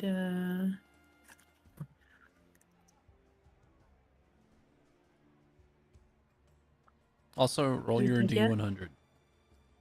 All right. It's close. It's close. Really close. Oh, and now it is restrained. 80. So at the start of its next turn, it will also take additional force damage. I think it's Next, I'm going 1d6. to have Thomas come in for the assist. Thomas from the high road. Yep. 80. Let's Okay. roll. He's got advantage on He's the got attack. advantage. I guess the 13 doesn't hit. 13 misses. Great. I will have Thomas heal himself. Whoops.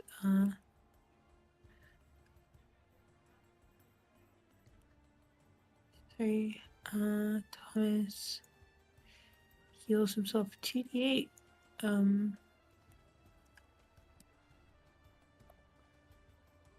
To bring himself up to, I believe he was down to 8, so now he's up to 19. Yeah.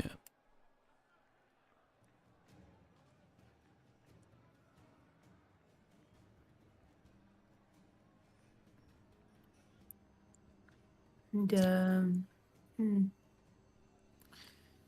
I know. Let's see. Do rages recharge on like short or long rest? I think Pretty they're sure it's long. long.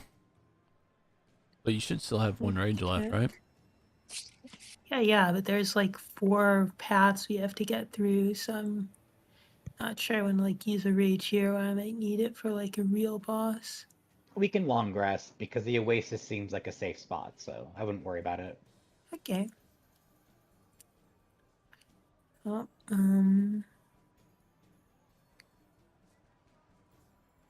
planning on long resting anyways, and yeah, I guess I will rage.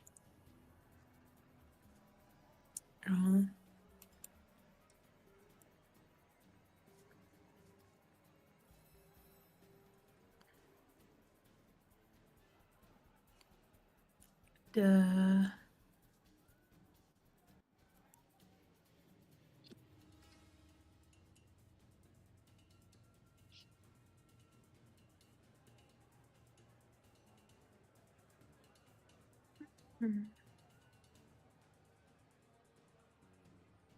There you go. Anything else? No, I think that's all my buttons pressed. All right. Dio? Oh, yeah, up are the gargoyles next to me. 10 feet.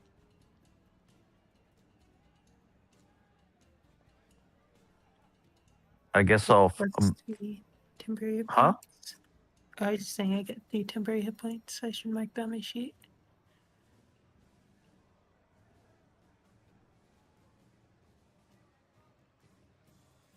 I'll do.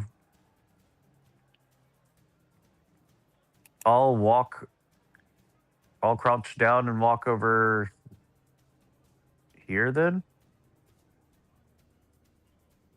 And I'll fire my good old revolver at C.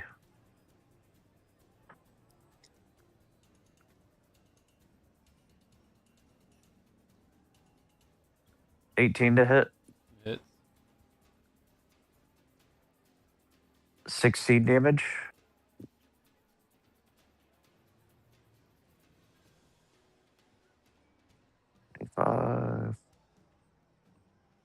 17 damage.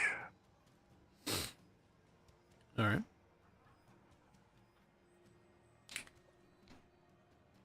Anything else? Jarvis, you're not at full health, are you? No. Okay. I will use my free cast of Healing Word as a bonus action. No, that didn't roll right.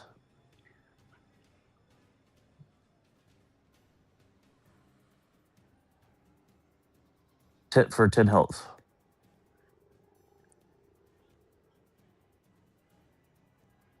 Sir?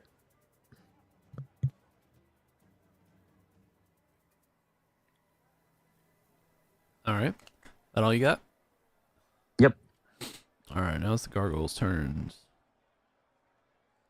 All right. So, we'll do A first. These are gonna be 2 claw attacks. Each creature has 2 attacks. Has a multi-attack with 2 attacks. So, gargoyle A with 2 attacks.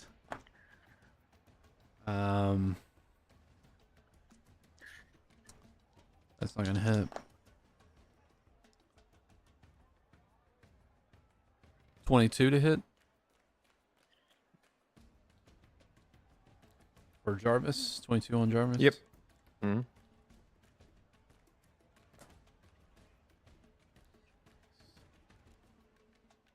Five points of slashing damage. Gargoyle B. 1 attack. Or for 2 attacks. That one's gonna hit.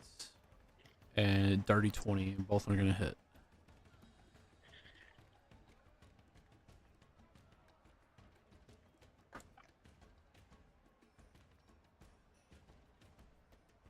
So 8 points of damage on the first one.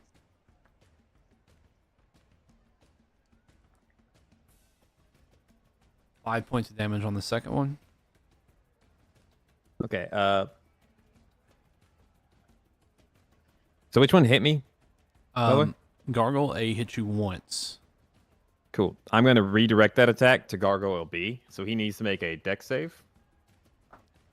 Or take pin. Whatever damage this guy tried to hit me with. 10 slashing damage. Yep, 10 slashing damage. Okay. Alright. And then, so that attack completely misses you, then hits him. But then you take... Fuck, I forgot the damage already.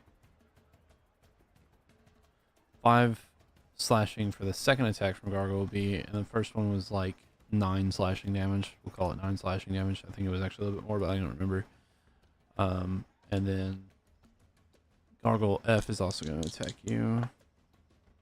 Miss. Miss. Gargoyle C. What's their fly speed? 60?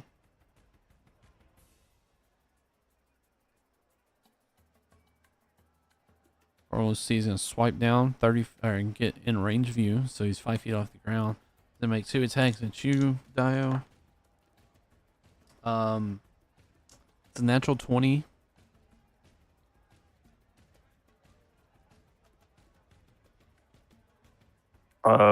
Okay, I'll silvery barbs it.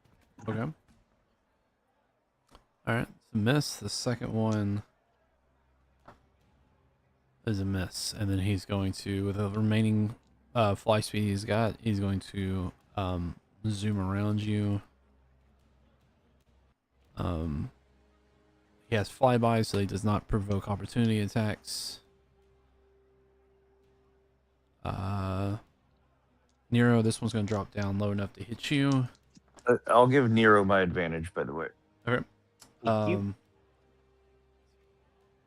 23 to hit. That absolutely hits. All right, the other one was just a 14, so that was not going to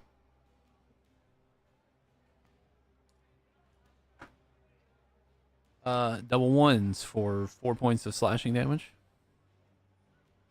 And the last one's an attack Embra for 2 attacks. Both miss. Both miss horribly. That brings us back to the top. Who's going first? I'll fire at C.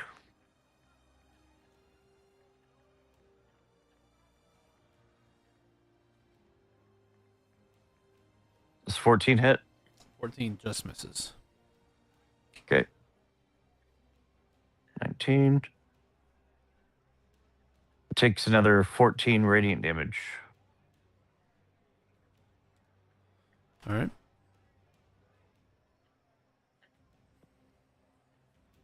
Who's next? No, in my turn. Who would like to go next? I'll wipe out the. I'll try to wipe out the one in front of me. I have Dio's advantage, which means I also have sneak attack, which is really cool. So let me roll this.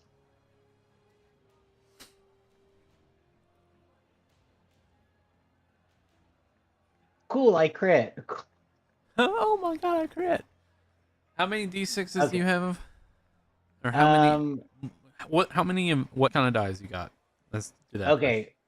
So that's 3d6 from the weapon. That's 2d6 from sneak attack, and then that's 1d10. All right, So that's so automatically 40 base damage. automatically 40. 45 base damage. Hold on. Plus So 5 how for many? my How many d6s total? 5d6. 30, a 10. So yeah, 40. All right, and then your modifier 5. 45, and then we'll re-roll all that. Just re-roll all the dice. Roll 5d6s and 1d10. I'm pretty sure you don't have to type it out. You can just go into D&D Beyond to the Yeah, I dice just tool. realized that.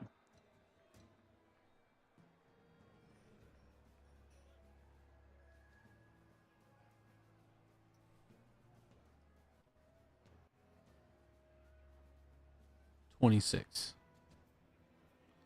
Yeah, so that's 71. Wait.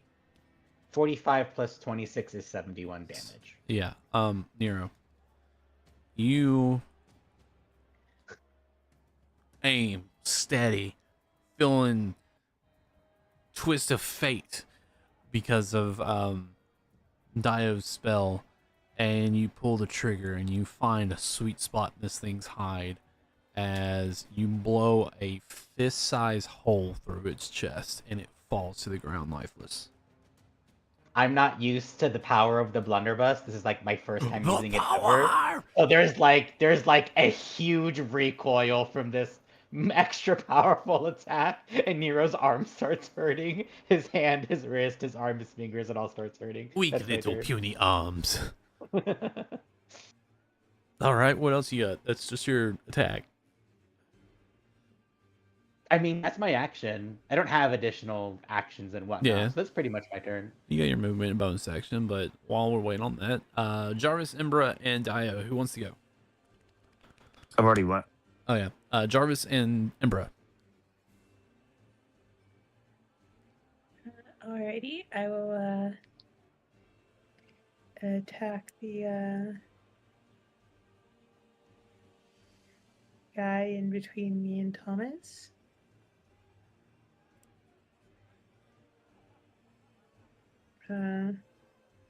Got advantage because of flanking.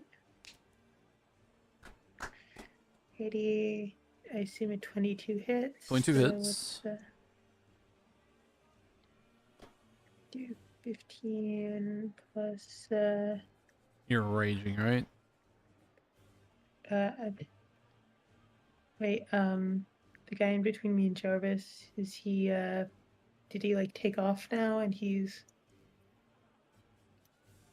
Between you and Thomas, or between you and Yeah. Jarvis?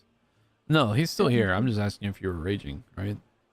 Oh, I thought you asked if I was raging, and I was like, wait, do I need to? Yeah, Okay. I'm still raging. Like I raged last turn. All right, Just- Imbra, you come down with your first swing, and you essentially cleave this thing from shoulder to hip as it falls to the ground. You still have one more attack? Well, at least these guys don't explode. Yep. You still have one more attack and movement. You could climb up on Thomas and give you the range to hit another one. Right, let's go. Let's attack Gargoyle B. All right. And we'll say Thomas moves you to get you into a better position so you still have advantage. Yeah. Thank you. Just a DM. 80. Yeah, that looks like it hits. Yeah, 27 hits. 18 plus 8 plus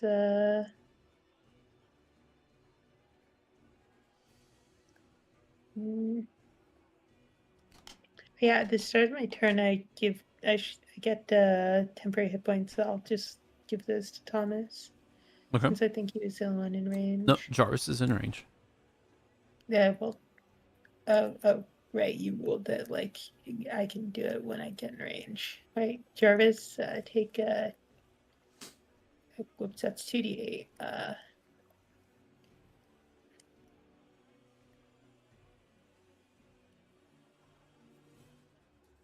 5 temporary points. Then, So Jarvis healed against 5 temp HP. Also roll me a D100, see if you get this one restrained as well. that's what I was gonna do.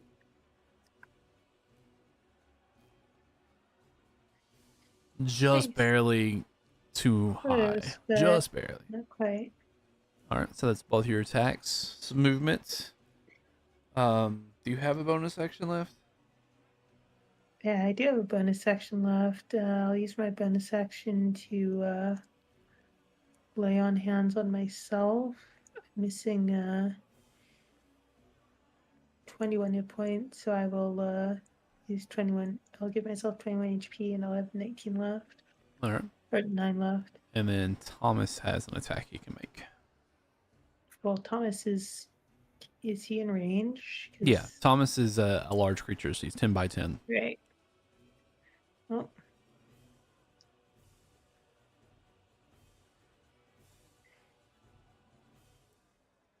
$19 hits. Oh, who's a good boy? 10 points. That's a very good boy. Alrighty. That one's looking pretty weak. Jarvis. Do Jarvis All right. things. I'll use my last focus point. And I'll start off by grappling F. That's a 29. That is like a 10. And then he just punches A. Damn. 12 misses. All right, then. On his action attack, he'll just straight up attempt to grapple A. It's a 27. 16 plus stuff. I don't know what it is. 16, 18. And then 26 to grapple Gargoyle B with his mouth. 21. Well, now they all need to make a strength save as he goes into a relentless death roll. What are they going to be? 17. A fails. Who's that? B critical succeeds. Rolls a 20. It's cocked. And you said 16 or 17? 17. All right, Gargoyle F fails. All right, so A and F take 6 damage and go prone, and then B just takes 3 damage, and that's my turn. All right. Same verse. Second verse, same as the first, I guess. Yeah. Gargoyle A and F. They can't move unless they're grappled. So they're going to try to make their attacks at you regardless. Miss. Miss.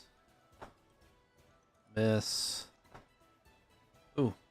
Ooh. One hit. So that is 5, 4, 6 points of slashing damage to you, Jarvis. Gargoyle C is going to come flying back at Dio. Make its 2 attacks. I believe Dirty 20 is going to miss. It's going to fly off with flyby.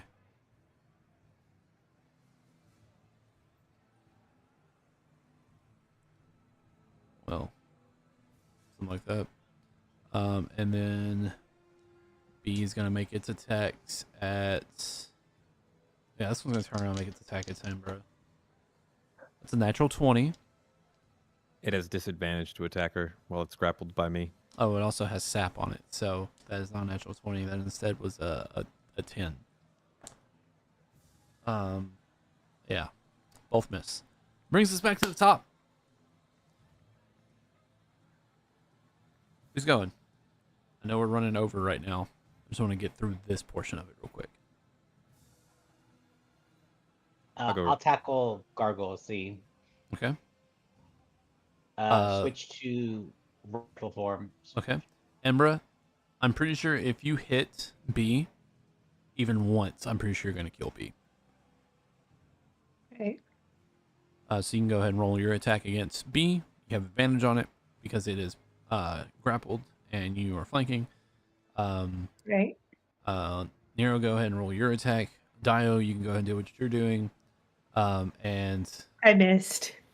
you have 2 attacks, so go ahead and roll again.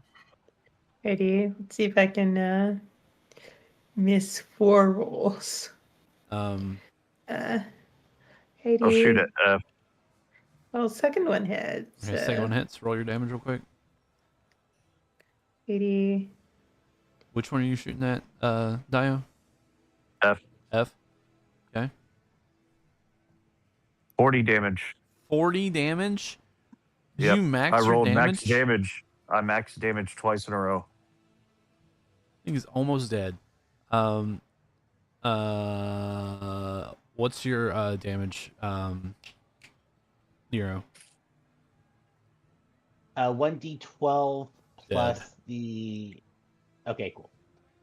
No, not yours. Not that one. The one Embra hit was dead. The additional damage is d6, right? Like the special like thunder damage. Or is it's considered a d12 as well? I'm a little confused with how like the special like traits go and work with the different forms. Why does your character sheet disappear? There you are. That's 23.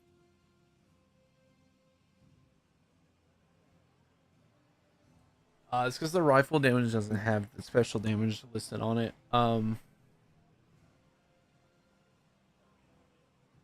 just say it's 36. We'll say it's 2d6 for the special damage, like it is on everything else, or 3.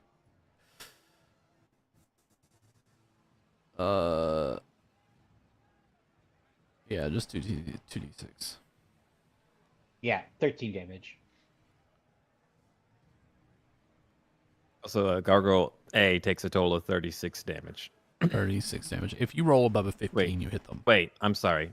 39. 39. Yeah, if you roll Yeah, above a 1d4 15, you're disarm going to hit return. them. And then 3 hits to him. And then all 3 of them need to make a strength save again. All, just on Gargoyle Yeah, A, right? any that live. Yeah. Or does Gargoyle F need to as well? A and F. Yep. Okay. Real quick, what was the damage on Gargoyle C? 18 total, sorry. 18 total. Ooh, he's just barely hanging on by a thread. Gargoyle F and A. Both fails. And they take 7 more damage. All right, Gargoyle F dead. Gargoyle A still good. Looking pretty hurt, but still good. All right, that's their turn. Gargoyle A making 2 attacks at you. That's a natural 1 and a 9. Gargoyle C, last ditch, gonna fly at Nero this time. That's a 19 plus, so 23, I think. And then a Yeah, natural that one. 23 total. Yeah, 23 total hits. I believe it's a 23. Yes, plus 4 to hit. And then All right. I pushed as far as I can, but I really gotta go. I gotta go see my babies. yeah, that's fine. Yeah, I you'll think you'll what- kill him anyway next turn. 4, 8, Great playing with you guys. See you next week. 10. Yep. So I'm again. 10 I'm points of gonna be slashing working damage. for Christmas. I'm working for Christmas, so I don't think I'll be able to to play December. at all? I really won't know until the day of, but it's gonna be really hard for me to say whether I can or not. Okay, well, mark down 10 damage, yeah. I say 10. No, mark down 9 points of damage. Okay. So we won't see you for a month. Yeah, it's tough. I'll be working a lot Every since it's Sunday Christmas. for the next 4 weeks. Yeah, I was working today. I just came home early. We'll figure that crap out. Because y'all need one more success in order to complete this trial. Right? Can I let's see.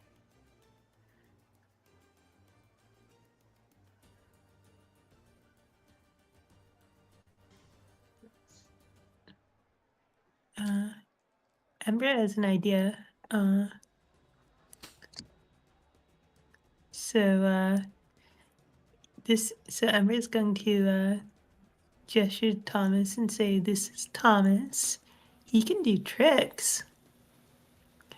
Thomas, sit."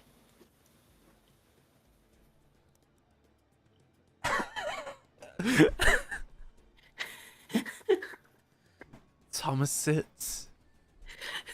You're a good boy. Roll me a Thomas. performance check at advantage.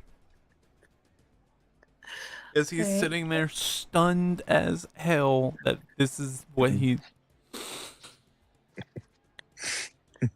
You see him wide mouth like... And you roll A a nat 20. natural 20. Oh my god. That's not all you can do. Thomas, can you shake hands? Oh my god, dude. You Hey. just see the Djin, actual Djin. So like you have Ifriti, Down, Marids, and Djinns, genies, whatever. And he floats out and he just Ginny is singular. Yeah. Jin is plural.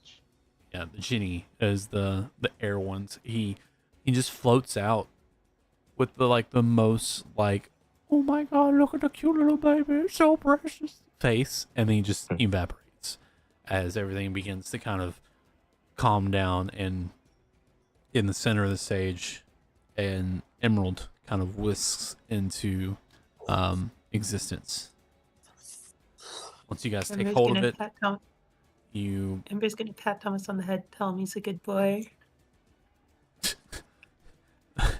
and you take the emerald, and as you do, you're whisked back into the main area, where upon entering, the same thing kind of happens, and the emerald just kind of immediately flies towards the door and locks into place.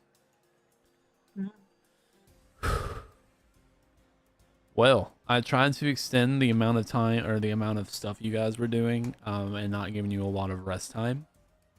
I wanted to push you guys a little bit to make you run through your resources. So, and we got somewhere. Ember stopped smiting at some point. Yeah, I guess Nero, just when you figure something out, let us know. Yeah, like I might be able to get one Sunday in, but I can't like guarantee